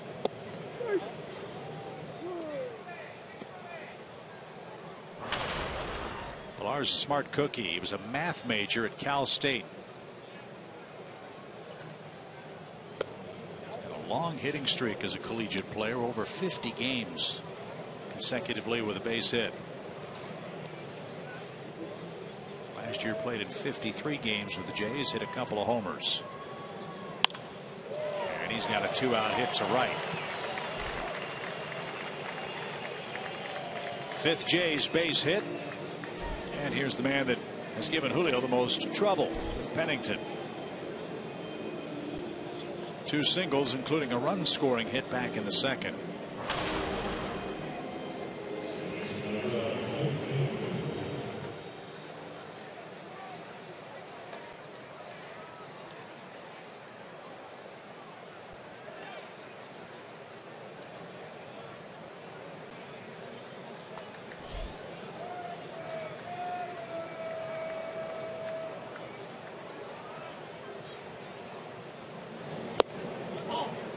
Taken low. 1 ball, no strikes.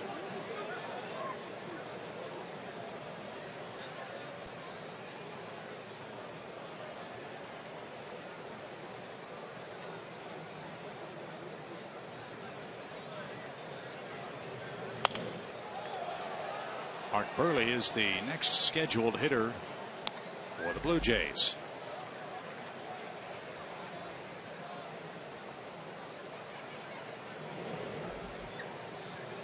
And there is activity in their pen.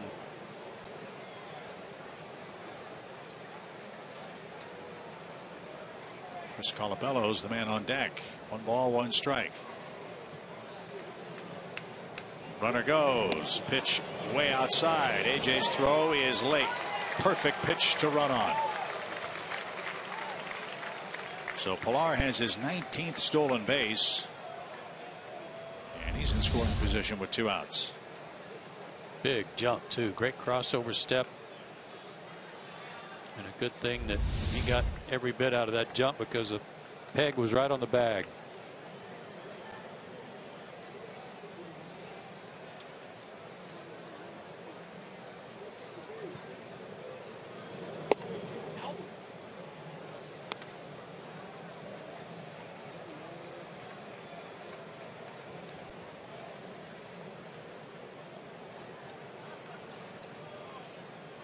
Three balls and a strike.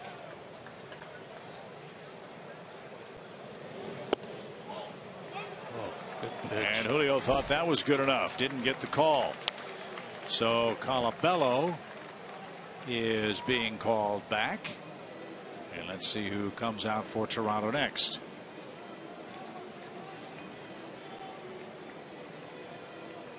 Ezekiel Carrera, who's just 1 for 2 as a pinch hitter, but it was a 3-run homer.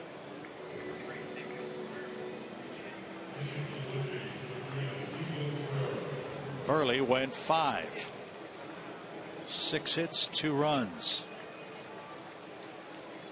Now Freddie Gonzalez makes his way to the mound as Julio's got 113 pitches on the night. And here's where things get dicey for Atlanta. The Braves bullpen has had a lot of trouble. Let's see what they can do tonight. Runners at first and second, 2 outs. Great performance from Julio Teheran. We'll see what the Braves bullpen can do when we come back.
Delta Airlines, and your local Ford dealer. Georgia Aquarium here in downtown Atlanta, here at the ballpark at Turner Field. 2-2 game, 2 on and 2 out. It's Zombie Night this Friday, September 18th, with the Phillies in town. It's not too late to get your Zombie Night ticket pack, which includes a zombie survival kit, access to zombie makeup artists, and a pregame zombie walk around the field. For details, visit Braves.com. Toronto had Ezekiel Carrera on deck. Julio Teheran at 113 pitches. Freddie Gonzalez went to get him. Brought in Andrew McKirahan. And now it's going to be Chris Colabello hitting for Carrera. A righty versus lefty matchup.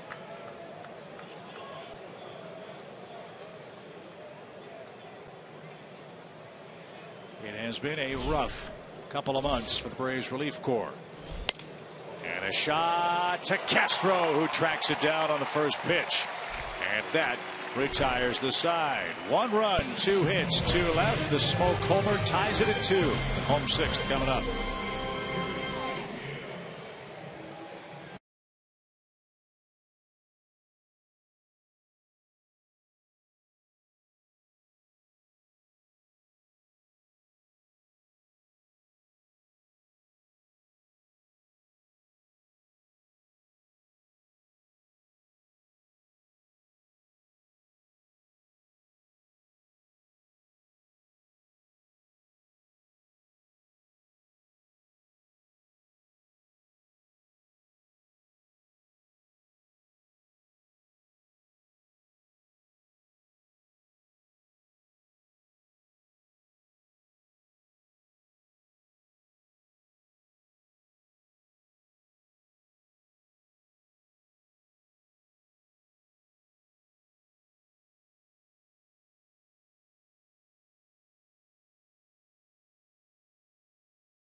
to City. One more trip left for the Braves this year. We'll head to New York and then down to Miami for our final road trip of the year. Got a good ball game in Atlanta tonight. Our first look at the Blue Jays since mid-April. And our Mazda game summary comes your way as Atlanta gets set for the bottom half of the 6th inning. Mark Burley, 5 innings, gave up 2 runs. Julio Teheran, 5 2/3, gave up 2 runs, struck out 7. Smoke with that opposite field homer here in the top of the inning tied the ball game up. Markakis has a double, but A.J. Pierzynski with 2 hits off Burley tonight. Braves will now face Brett Cecil, who hasn't given up a run in his last 27 games. Freeman, Garcia, and Pierzynski are coming up. Right, he's 0 for 2 and fouled that off Russell Martin. Strike 1. Cecil's scoreless streak is the longest active scoreless inning streak in the American League, and it's the longest by any American League reliever this year. 24 consecutive innings over those 27 games.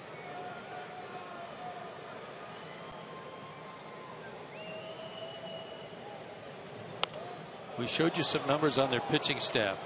That's been, I think, very underrated in terms of just their numbers in the American League. Their bullpen really underrated.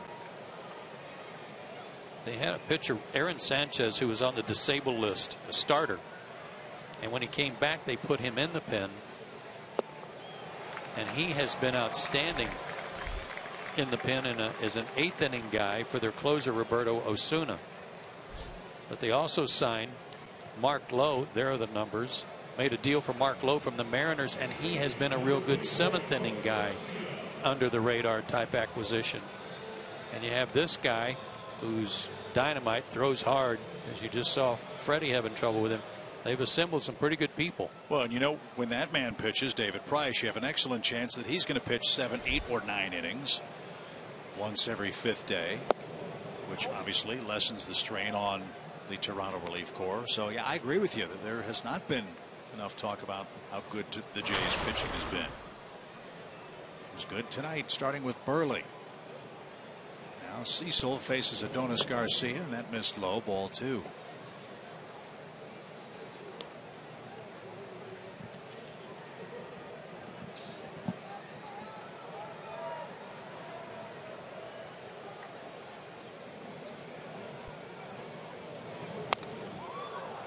And to be honest, what I'm hearing about their ball club, the one concern they might have entering postseason is their starting pitching after David Price. Whether it's R.A. Dickey or Hutchinson. Hutchinson has horrible splits. He's good at home, right, awful on the road. Estrada is back. I mean, is pitching well, but right, they're a little concerned about his workload right now. Yeah, that's an interesting topic, because with Dickey, he's a Cy Young Award winner. He's not going to be fazed by anything, but it's got to be a little risky relying on a man that uses a trick pitch. If that pitch is on, he's tough. If not, he can be knocked out very early in the game. And with Hutchinson, he's the anti-Shelby Miller. A ton of wins because he is very fortunate to pitch for the Toronto Ball Club, which provides him with a ton of runs. Something Shelby hopes he'll get in game 2 against David Price tomorrow. 2 quick outs for Cecil. Pierzynski hits and didn't get it. Strike 1. That's a pretty good 93-mile-an-hour pitch down in that corner.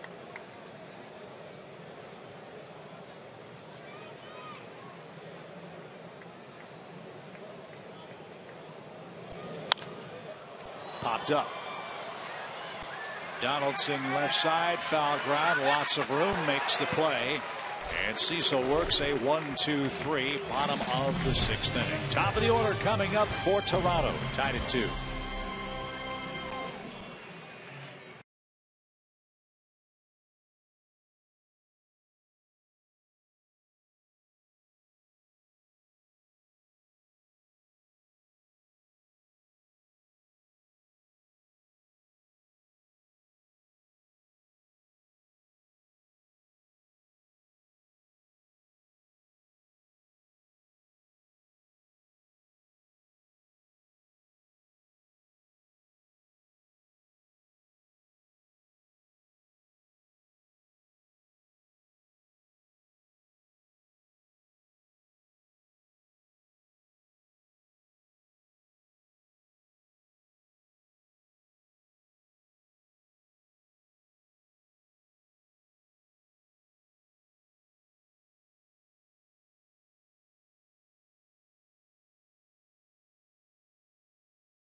South Data Strong fan for a chance to be featured in an upcoming broadcast. That's brought to you by T-Mobile. The Mad Hatter.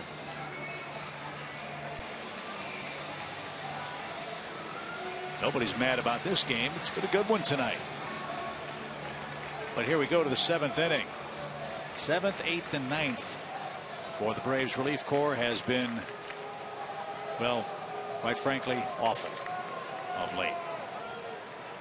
And Andrew McKirahan's got the top of this order coming up. Revere, then Donaldson, then Batista.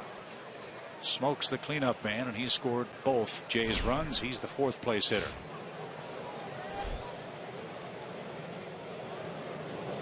The fewest runs allowed by a team since August 1st from the 7th inning on is the Giants, 36.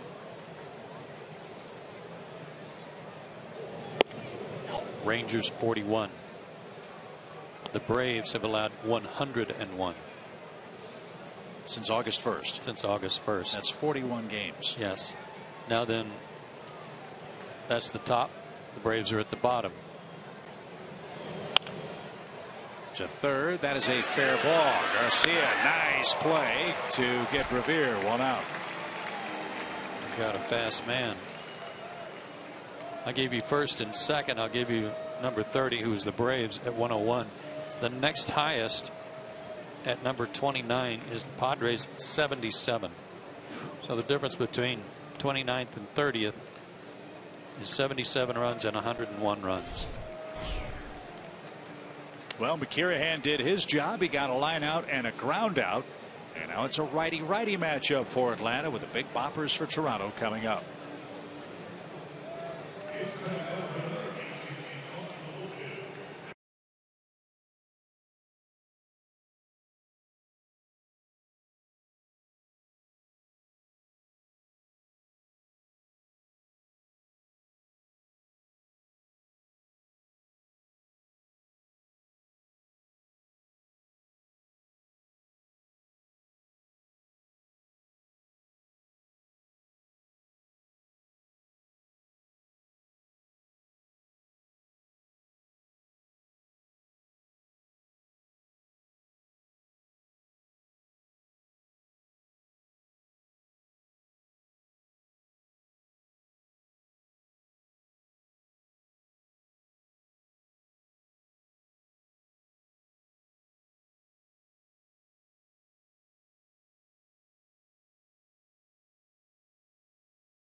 And the Georgia Lottery. 2-2 game. Bases empty. One out in the top of the 7th inning. Fans, the Braves are excited to announce the first annual University Night at Turner Field. It's Eagles Night, Thursday, October 1st. Join your fellow Georgia Southern Eagles for a fun night at the ballpark, including a pregame meet and greet with Georgia Southern greats and an Atlanta Braves Georgia Southern hat. Go to Braves.com/Southern for more information. 2-2 for Brandon Caniff. And he missed high to Josh Donaldson, ball one.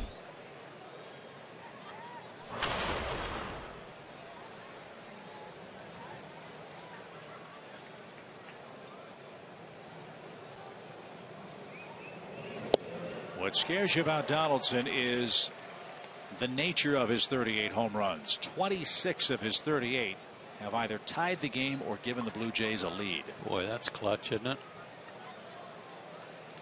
He's had trouble with a breaking ball from Tehran. Didn't get that one from Caniff. And he laid off that one for ball two. Brandon Caniff has had gaps in his work since he got called back up. He went from September 4th to the 11th, a full week between work, and now he's had 4 days off. Should be well rested. But he was having some arm trouble earlier in the year too, so I'm sure they're trying to be careful with him, not overdo it.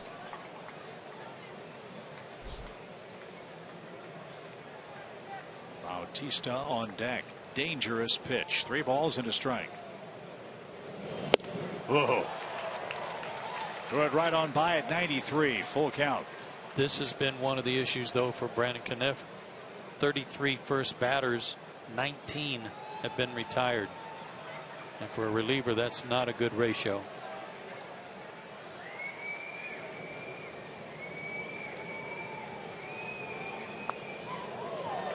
Didn't mean to.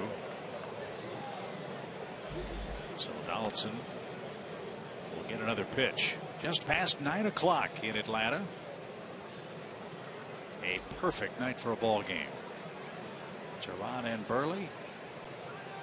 Pitch to a 2-2 draw.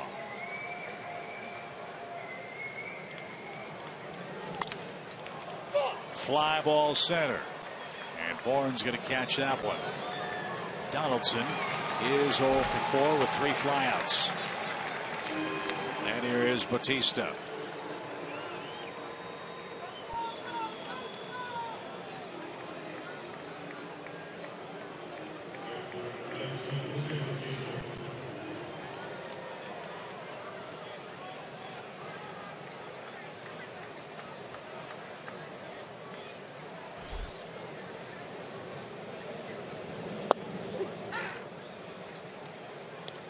No balls and a strike. What a murderer's row this Toronto lineup is.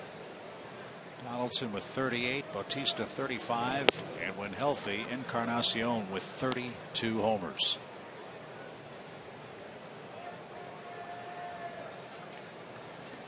Toronto's hit 203 of them tonight. Smoke hit his 16th.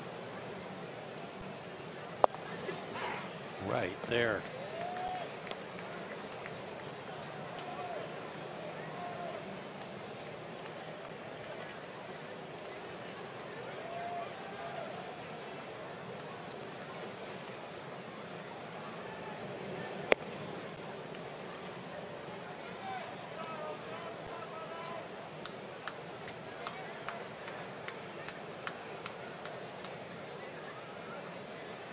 A bug behind home plate or something? Something was bothering Bautista. Now he's ready to go. 2 balls, 2 strikes. Did he go? He went. And Caniff got Donaldson and Bautista. We head to the 7th inning stretch. Braves 2, Toronto 2.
While we have a moment, let's take a look at our DirecTV American League Wild Card standings update. That is a wild race over there. Yankees with a comfortable lead over Texas, but then there's your Minnesota Twins still fighting. Angels still in it too, and Cleveland has really come on strong lately. But Texas making a bid for the American League West title. They are challenging Houston right now big time. Prince Fielder with a big homer last night in head-to-head competition. They're only a half game back of the Astros. And 3 games left in that series with the Rangers. Houston's having trouble winning on the road. As you see, Mark Lowe in for the 51st time this season. As Joe mentioned, this guy's been a terrific pickup for the Toronto bullpen. Yeah, just one of those that sometimes goes under the radar, but people in the American League realize how good he is. Had a 1.63 ERA in 50 games for Seattle when they got him. Nick Swisher is going to lead off for Atlanta here in the 7th. Nick is 0 for 2 in the game. Never forget something Chipper Jones told us about what he didn't like seeing in postseason play, and that's pitchers with strikeout stuff in the late innings. Lowe certainly has that. Over his last 36 innings, 45 strikeouts. That's over 11 strikeouts per 9 innings pitched. And he hasn't walked a batter with Toronto. 13 2/3 innings, no walks, 10 strikeouts.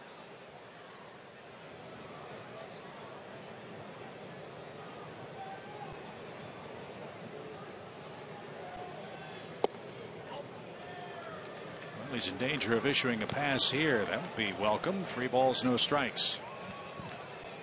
I say again, he's never walked a batter in a Blue Jays uniform, ever. Not one.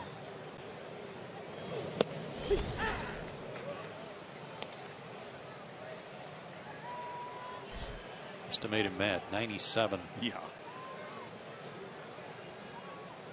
Nick's 1 for 5 against him in his career.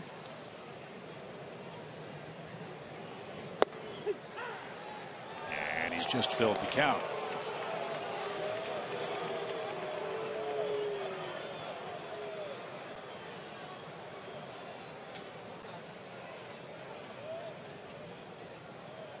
Big shift on for Swisher. He's got the left field line to play with if he can guide one that way.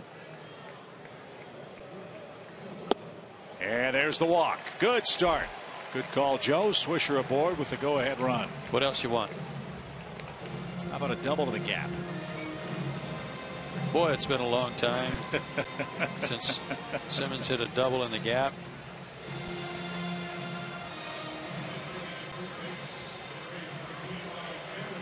He's hit a lot of singles, though, as Cameron Maybin is going to pinch run for Swisher.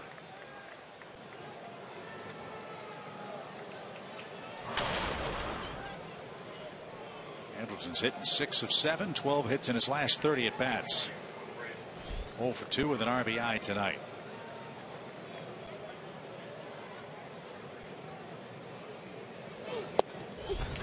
Striker with the edge, 0-1.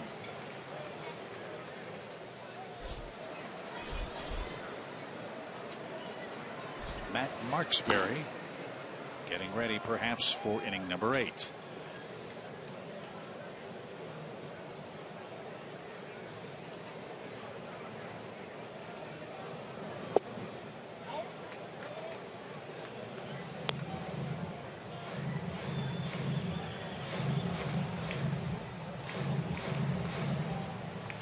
Nice job by Kniff with a couple of strikeouts.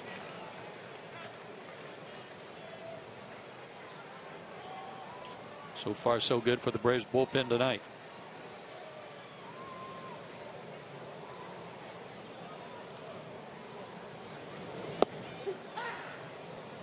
Got the edge again. 1 ball, 2 strikes. It's going from 97 to 89. That one looked kind of like a split.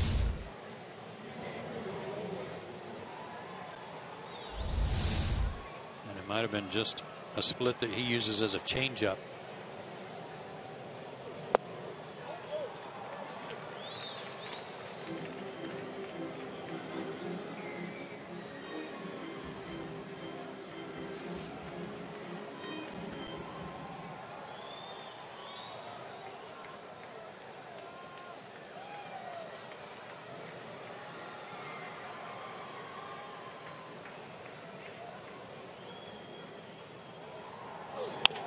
Bouncing ball out to short.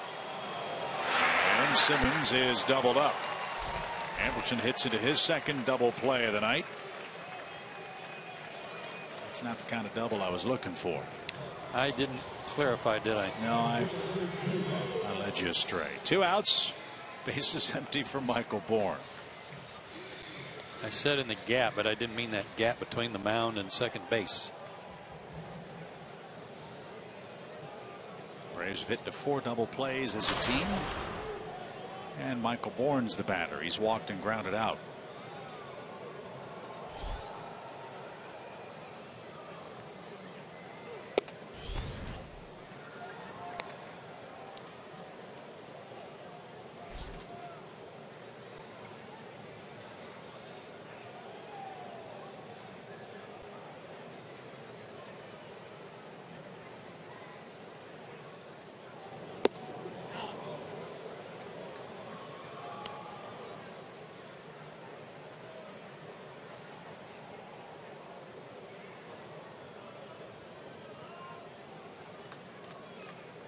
If Michael could reach, Jace Peterson has a bat. He would hit next.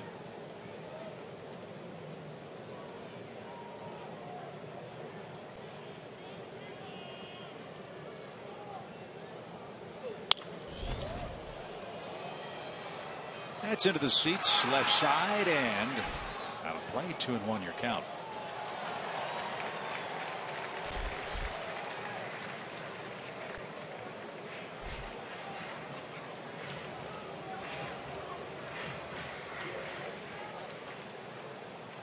Shading Michael that way. Revere shallow and near the line. Pilar over into left field side of second base. A lot of room in right center. And he hits it right toward the left fielder Revere in foul ground. He's got room. And that retires the side. The Braves got a leadoff walk in the 7th. Couldn't cash it in. And we're off to inning number 8.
Jays Justin Smoke is our great clips of the game feature. Yeah, he hit a ball from Julio that was up and away and not even a strike.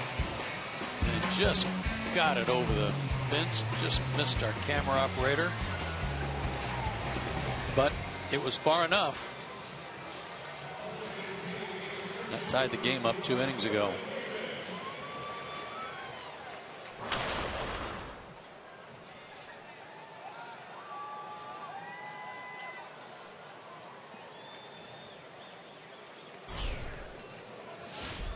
So Kniff back to work, and Smoke takes inside.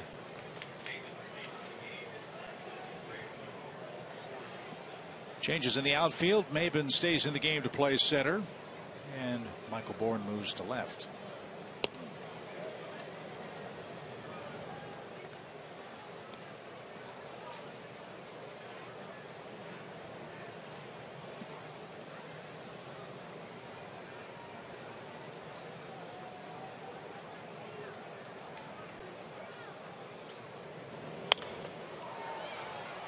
That's out of play. 2 balls and a strike.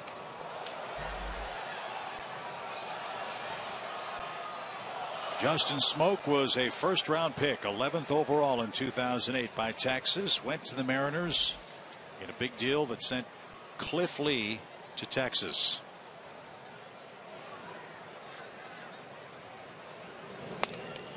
It's taken him a little while to kind of find himself, hasn't it? Yeah, he never really hit for a high enough average in Seattle. He had 120 home run season with the Mariners.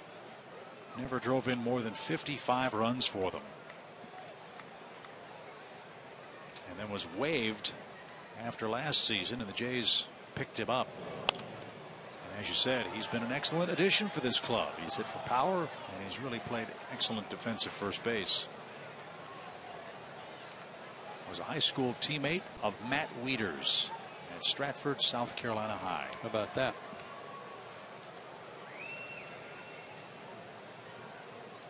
Two balls, 2 strikes. Did he go? Yes, he did. Nasty pitch takes care of Smoke. Kniff has retired all 3 hitters he's been assigned tonight. 1 down.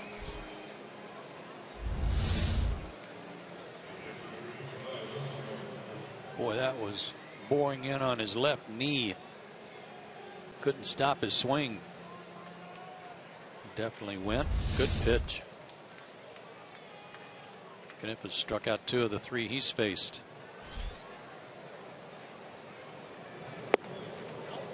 Off the plate for Russell Martin, who's 0 for 3 with 2 strikeouts.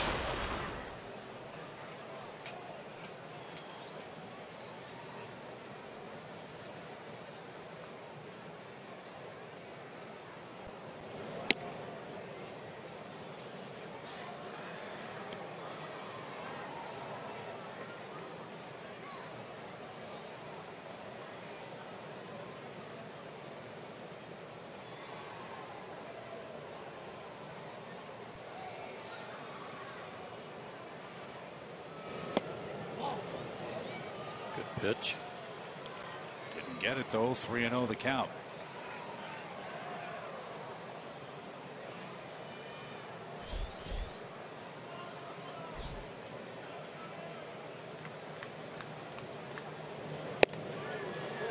And on 4 straight, Russell Martin walks. There's that walk again. After 5 in a row had been set down by the Braves bullpen. So Freddie Gonzalez marches to the middle of the diamond yet again, and the Braves bullpen will be busy again. 3rd reliever of the night coming on for Atlanta. We'll tell you who it is after a break.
1 on as Matt Marksberry comes in to pitch. And this will be the first time for Marksberry facing this Toronto lineup. I talked to him about that before the game and about how intimidating this lineup could be with all the big hitters you guys have talked about all game long. And he said you have to go in there, pitch to your strengths, do what make you a good pitcher. It's what he said to me all season long, where he said every time he goes out there, he's just focusing on himself, trying to do what he does well, use it as an opportunity to get better. This is a guy that started the season in Single A and has had to learn on the fly up here at the big league level, and he has done better recently.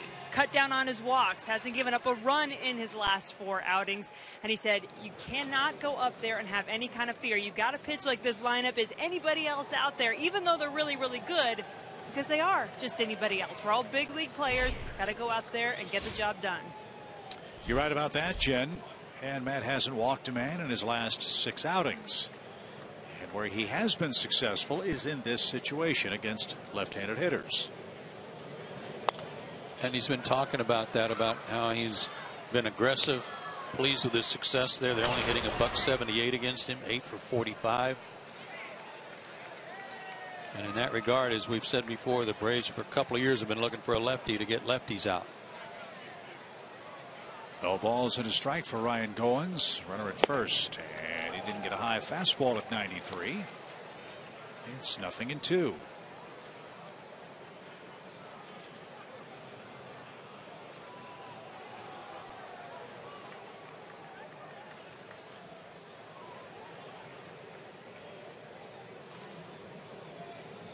Oh, I think Freddie was 6'5". Again, since August 1st, the bullpen has walked 70 men, not counting the man at first, and 25 of those have scored. That's a lot. Strike 3. Goins frozen. Marksberry was on his way to the dugout, and AJ had to raise his hand and say, it's only 2 outs. But maybe he knew that Freddie was going to make a pitching change. He was going to save the skipper a visit all the way to the mound. That'll be a fine. So, well, he did his job. How about that? There you go.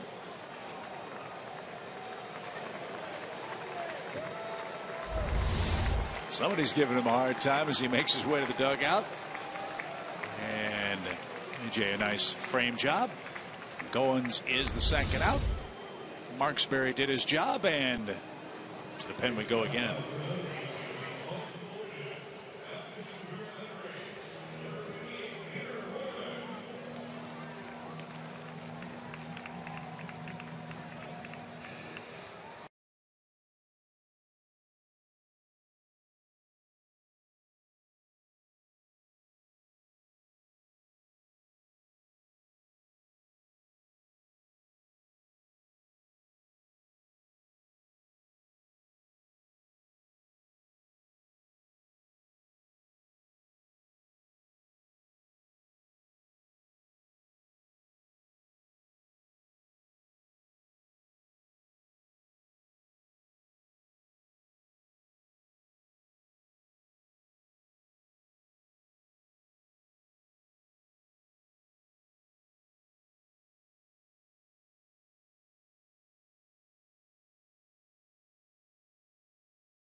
Perry did his job. Yeah, I know what the guys did on their off day. Yeah. And while we're not got ugly haircuts. Fans keep up with the pennant races in true HD quality on MLB.TV Premium. Watch every out-of-market game live on more than 400 supported devices. Real-time highlights, live look-ins, pitch tracking widgets, and more. Visit MLB.TV today. Yeah, we just take everything you can off the side and leave me that Woody Woodpecker thing there on the top, please.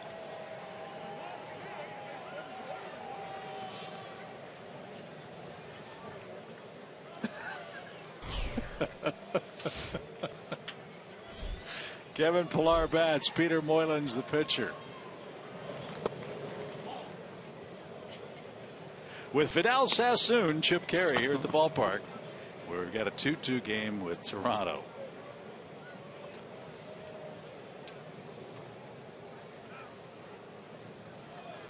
Game number 16 for Mr. Moylan.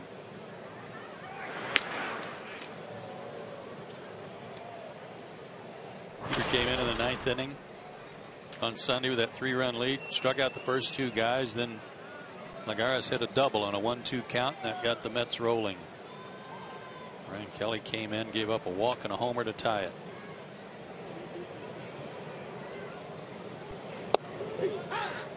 Right there for a strike.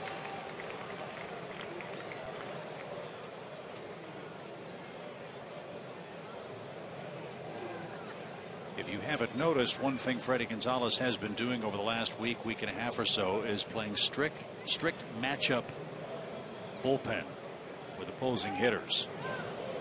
And there were some who wondered, well, why did Freddie take Peter out after 2 outs in the 9th inning? Well, after Lagares got the hit, it was nothing but left-handed bats coming up for New York, and Peter is much more susceptible to the left-handed hitters. Right. Here he's got the righty Kevin Pillar, even count. And that caught the inside corner. 1 ball, 2 strikes. Pillar hadn't been too happy with Gary Cederstrom tonight.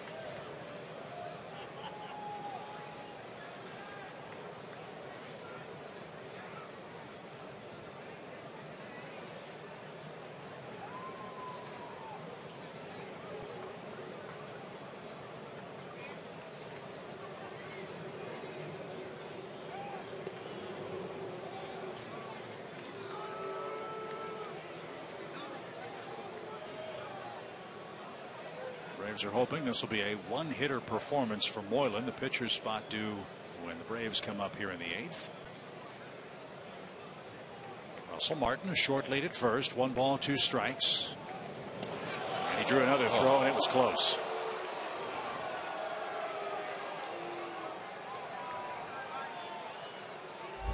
Almost got him.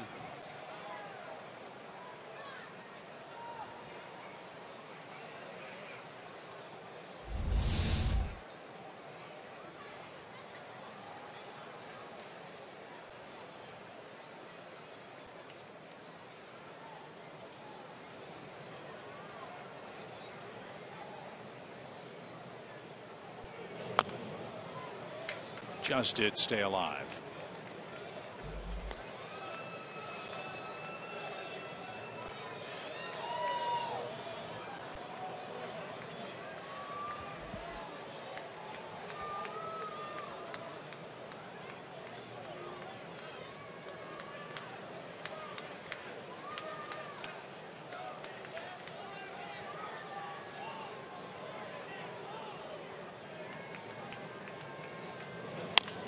High hopper hit towards Simmons. He charges, throws on the run, and got his man. Moylan got the ground ball. The Braves get out of the 8th inning and will try to take the lead late. 2-2 against Toronto.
Brewers trivia question. Remember, Mark Burley started tonight for the Blue Jays. 14 consecutive seasons with 200 innings or more. That's tied for the third most in the last 100 years. Who holds the record for the most consecutive 200-plus inning seasons? I'm going to go with Nuxie. Phil Necro? Uh-huh. I'm going to go way back since it's a left-hander on the mound. I'm going to say Cy Young.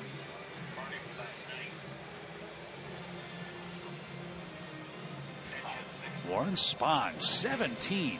I had the right team. Sure did. Boy, look at Warren Spahn's numbers some days, and look at how much of his success and how many of his wins came after the age of 30. Pretty amazing.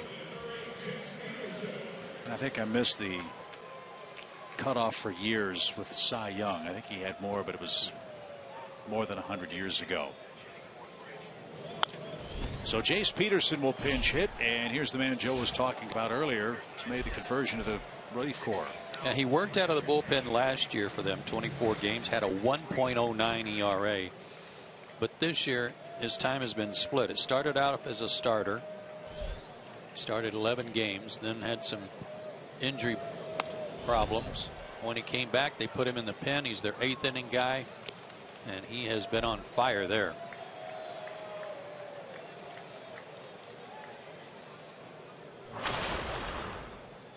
Opponents just 7 hits in their last 62 at bats against Sanchez in relief. And a 1.20 ERA out of the bullpen. And he just missed. 1 ball, 2 strikes. You know, that's kind of like like you're a cowboy. There's the recently acquired Darwin Barney checking in at second base. But you're a bull rider and you draw the bull that hasn't been ridden, but 2 times out of 40. It's like a challenge. Like, all right, see what I can do here. So Barney in at second base. Pennington moves to short.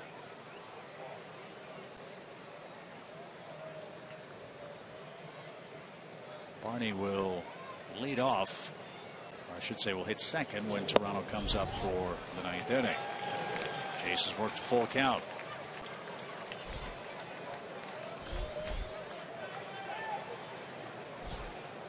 .64", 200-pounder, all legs. Sanchez out of Barstow, California. Barney will make the flip to first in time. There's out number 1. That pitch at 98. Well, almost immediately after Troy Tulowitzki got hurt, Alex Anthopoulos went looking for a middle infielder and called the Dodgers. Barney was an extra piece with LA, and they made that deal for a player to be named later or cash. And because Barney was acquired after September 1st, he will not be eligible to participate in postseason play, but he can help him get there as Tulowitzki mends over the next couple of weeks. Was he even in the big leagues with LA? I don't know the answer to that. I want to say he was at Oklahoma City. Might have been. This is his first action for Toronto.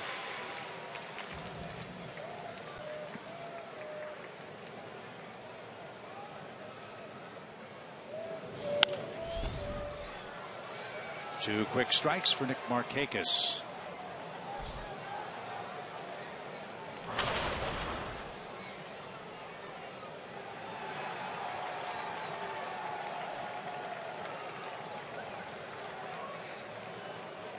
Gary Lehman tells us, our director, that he was at Oklahoma City. His season was over and he was at home in Oregon. That's a nice phone call. Mind playing a little bit more on a first place club?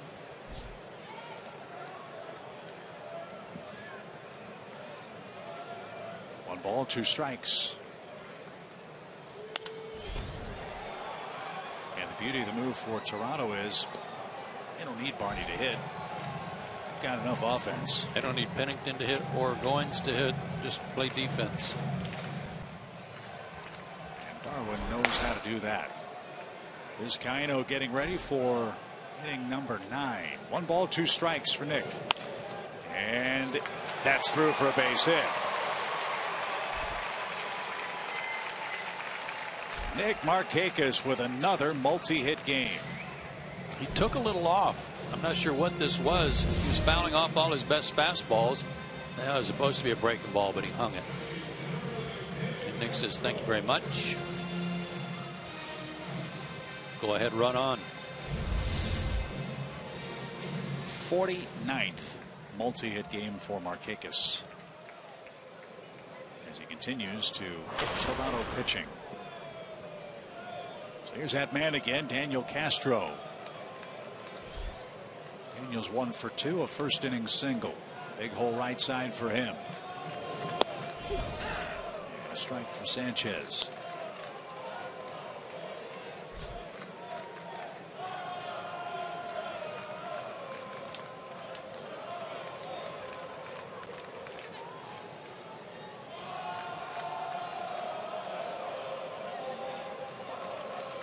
Short lead at first. And fouled away. 0-2. We're talking about Syndergaard over the weekend and how he throws downhill. This guy's the same. Again, real long legs. Uses that height to his advantage.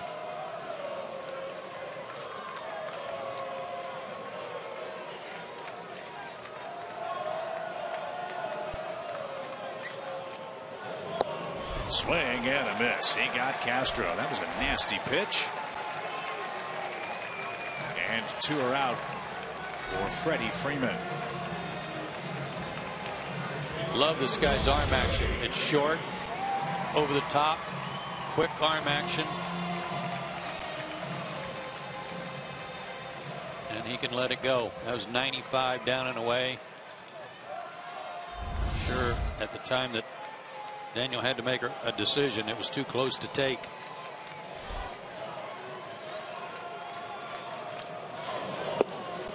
Last home run for Freddie Freeman was September 7th against Aaron Harang.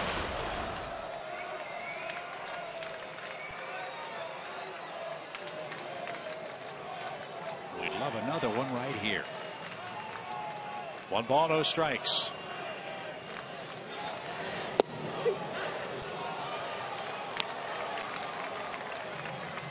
Saw that Freddie had reached on an error in the 3rd inning that could easily have been ruled a bad hop single and given an RBI.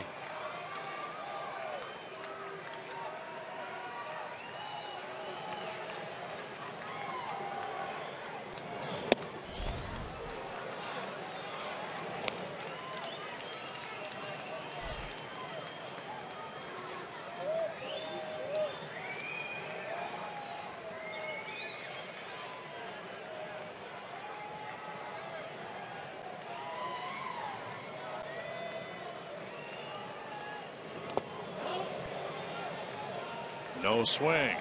Ooh, might have gotten a break there.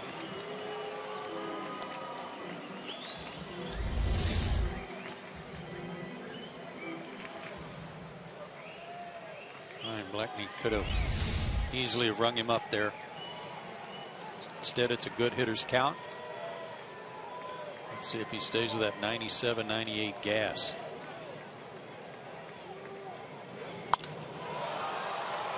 .80-mile-an-hour pitch, and Freddie popped it up. Yeah, 3-1 breaking ball. Man. Pilar in center puts the squeeze on that, and we are headed to the 9th. Braves 2, Toronto 2.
Perhaps we'll see the same tomorrow night. Game 2 of our series here at Turner Field. And this one should be a real treat. Check out who our Chevron probable starters are for the middle game of the series. Well, it's hard to say that when you say one guy's 15-5, the other guy's 5-14, that you've got a spectacular matchup. That's what it is. Two guys who know how to win. They know how to pitch. They're having good years. It's just that Shelby Miller has had 0 runs to work with, as we all know. See the opponent's batting average exactly the same, 1 point difference, I guess. Should be a lot of fun to watch tomorrow. And so after 8, we turn things over to Arodys Vizcaino. After a brilliant start, he's run into a bit of a rough spell in his last 4 outings. 5 earned runs over his last 3 1/3 innings. And the Mets touched him up for 4 earned runs in his last 2 outings. So it's the bottom part of the order to start things off for the Blue Jays. Pennington, then Barney, and then Ben Revere. Then the big bats come up. Let's worry about them tomorrow. Shut them down here, get a run in the ninth, and let's go home with a win. Strike 1 to Pennington.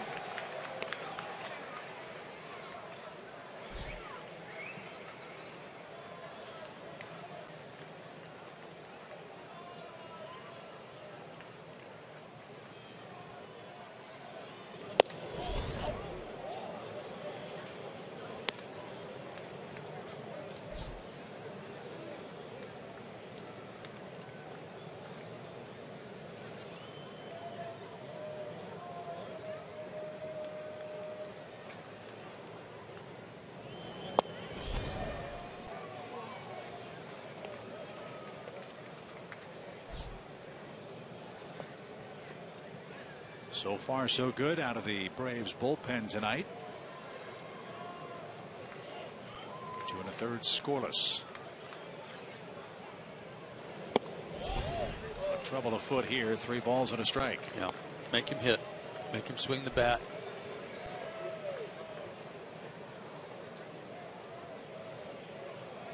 Barney on deck is a guy that if that leadoff man reaches can do a lot of things to get him moved around.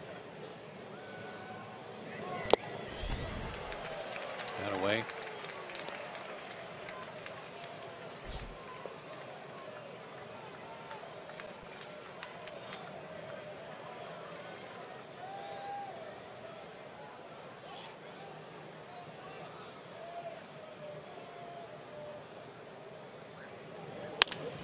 Ground ball to second. Tricky hop. It hit the lip of the grass. But Castro stayed with it and got his man. There's the first out. Nice rebound from Vizcaino from a 3-1 count. And here is Darwin Barney.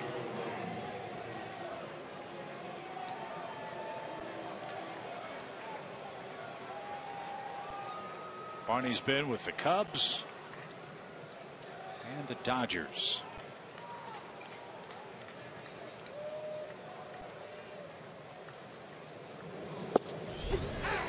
Takes a strike. It's 0-1 out of Oregon State.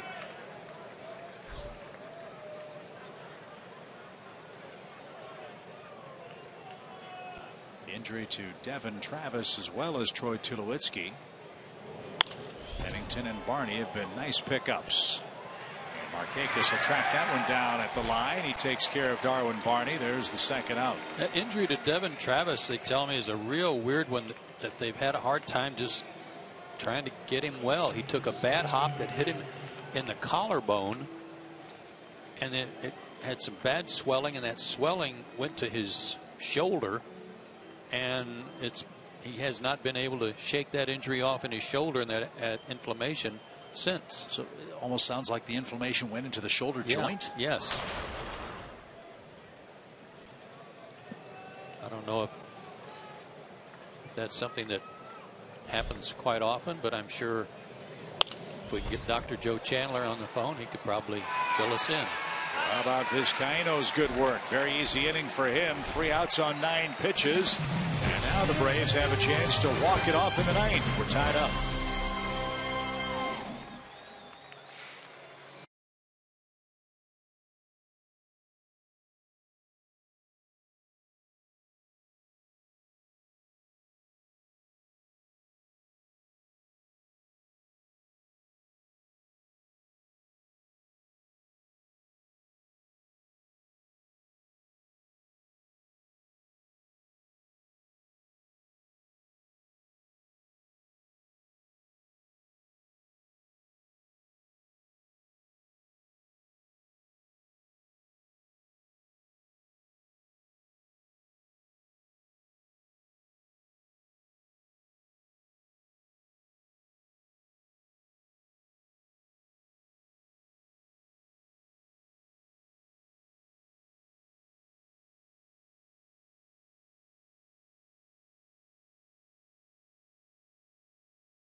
It's a really good ball game. 2-2. The Braves pitching has done a great number on this potent offense of the Blue Jays, and the Braves bullpen joined in with Julio Teheran.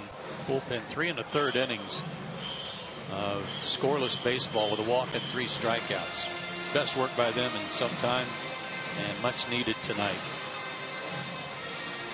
So in the ninth, Adonis Garcia will get things started. We know that Adonis Garcia's got opposite field power. We also know that a lot of his home runs have put the Braves in front. Only need one more to polish off the Jays for the 3rd time in 4 tries this year. And he does like that fastball. 1 ball, no strikes. In fact, his first 3 career homers with the Braves were go-ahead shots.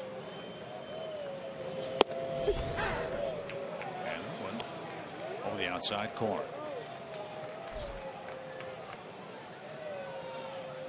Adonis now with a 4-game hit streak. Bouncing ball up the middle. Barney slides behind the bag. What a play! But Smoke couldn't hang on.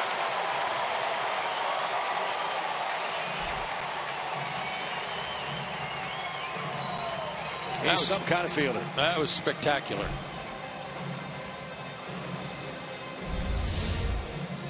Able to glove it and get up, slide, get up. His throw just a little short. And again, Justin Smoke's a real good defensive first baseman. Couldn't handle the hop. If memory serves, Barney has a Gold Glove. It was with the Cubs, if I'm right. Rookie of the year too, wasn't he? Might have been. Don't know about that. I Have to check. do remember the Gold Glove. And he showed you on that great effort. So A.J. Przinsky, the batter. A.J. is 2 for 3 tonight. Those hits came against his pal Mark Burley.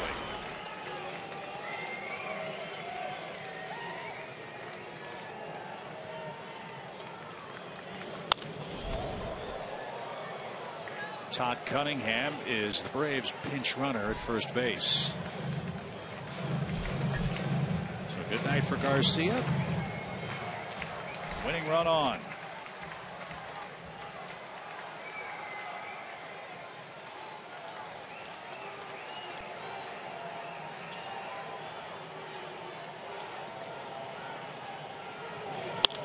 Hot shot, right field, base hit. Cunningham around second. Bautista up cleanly.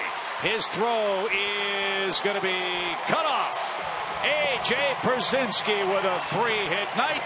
And the winning run 90 feet away and nobody out. What was that number you had on Sanchez and how many hits? Slider raked into right field. That's already 3 hits for Atlanta off Sanchez. 3 earned runs since going to the bullpen. A 1.20 ERA. Opponents 21 hits in 171 at bats in career relief work. Gotcha. But you're right. 3 hits in an inning plus tonight. And Christian Bethancourt pinch runs for Przinsky. His run means nothing. Cameron Maben will get a chance to hit. His presence in the lineup has been sorely missed. Maben's been one of the best hitters with runners in scoring position all year in our league. Bethancourt takes off. That takes away a chance for a double play or a force play.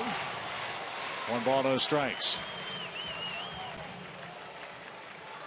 Cameron hasn't been playing in about a week. He had a couple of at bats Sunday after he came in to pinch run. Actually only had 1 at bat and struck out. With less than 2 outs and a runner in scoring position this year, Cameron Maben's hitting an astounding .383. .356 overall with men at second and third base. You've got Simmons on deck. And you got a base open. Right.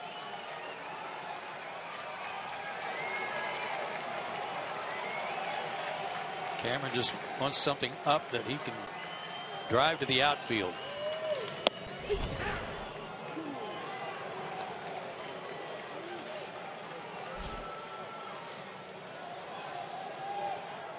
Three more hits for AJ tonight. Nick Markakis had a couple of hits. 1 ball, 1 strike.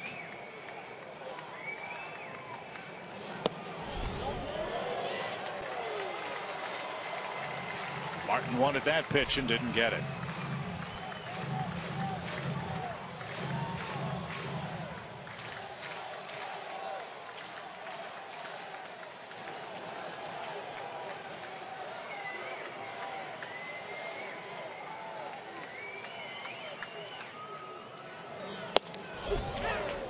Perfect pitch. Boy, he followed that one up that was close with, as you said, a perfect pitch.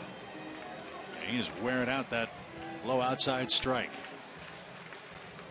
2 balls, 2 strikes.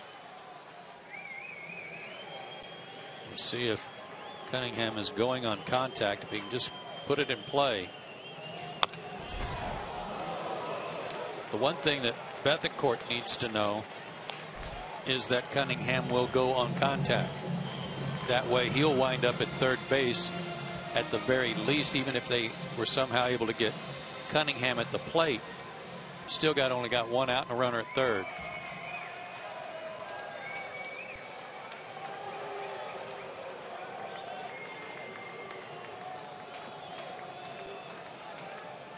Two and 2. Ground ball, not going. Second and third, 1 out. And here's Andrelton Simmons. Again, in this spot, the ability of Simmons to put the ball in play is what makes you like the chances. But will he face Sanchez or will he face someone else? John Gibbons making his way to the mound. Osuna was up and throwing in the Toronto bullpen.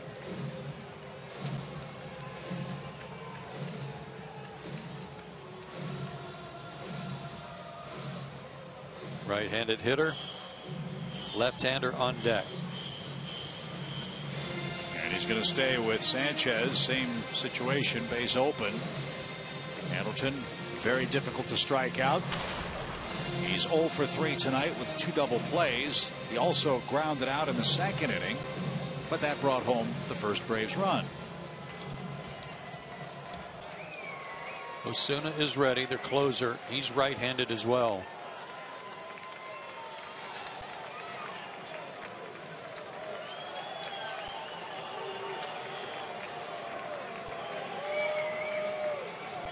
Infield in with 1 out. Ground ball, Braves have won it. Andrelton Simmons walks us off. Celebrate, boys, and enjoy it.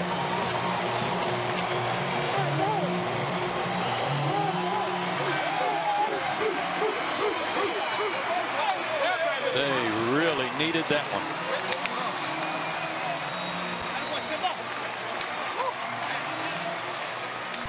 Andrelton Simmons with a walk-off single in the bottom of the 9th inning snaps the Braves' 12-game home losing streak against the first-place Toronto Blue Jays.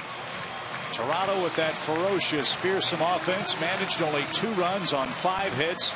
And boy, oh boy, a tip of the cap to this beleaguered Braves bullpen tonight, Joe. They worked 3 innings and 1/3 of scoreless ball at home tonight, and that gave the Atlanta offense a chance to get it done in the bottom of the 9th inning. And they got it done, Jim, didn't they? Yes, they did. Thanks to the bat of this man right here who is brushing dirt on me, but I'll allow that. Andrelton, how did that one feel? Oh, great. It's been a while. Our last walk-off was a while ago, and I mean, helping my team win feels great. We've been struggling a little bit, closing the game out, and fortunately today we got it done. Sanchez was throwing some heat. Tell me what you were looking for when you got up there. Just a pitch I could handle. I didn't want to swing at a ball that was off the plate. I thought that first pitch was a good pitch to hit, and I went. Well, before the game, Freddie said in terms of keeping morale up, he said, yeah, these guys are fighting, but we really need to get a win. Yeah. How much can this help? I mean, it's a big thing. In Philly, we got our first game after a while, and that got us going. We started playing a little better. We've been playing a little better than the stretch before, but we haven't been able to close out the games, and today we ended up with a win. Good to do it here at home at Turner Field, snap that losing streak? Yeah, it's good to give the fans a little bit back, the ones that came to support us. Well, congrats. Thanks for the hit, and congrats on the win. Thank you. Back to you guys. All right, Jen, thank you again. First home win for the Braves since August 24th when they beat the Rockies. Ironically enough, that game also started and won by Leo Tehran. 3-2 Atlanta. They beat the first place Blue Jays. Atlanta 3-1 against Toronto this year. 3-2 tonight's final, and we'll have more from the ballpark right after this.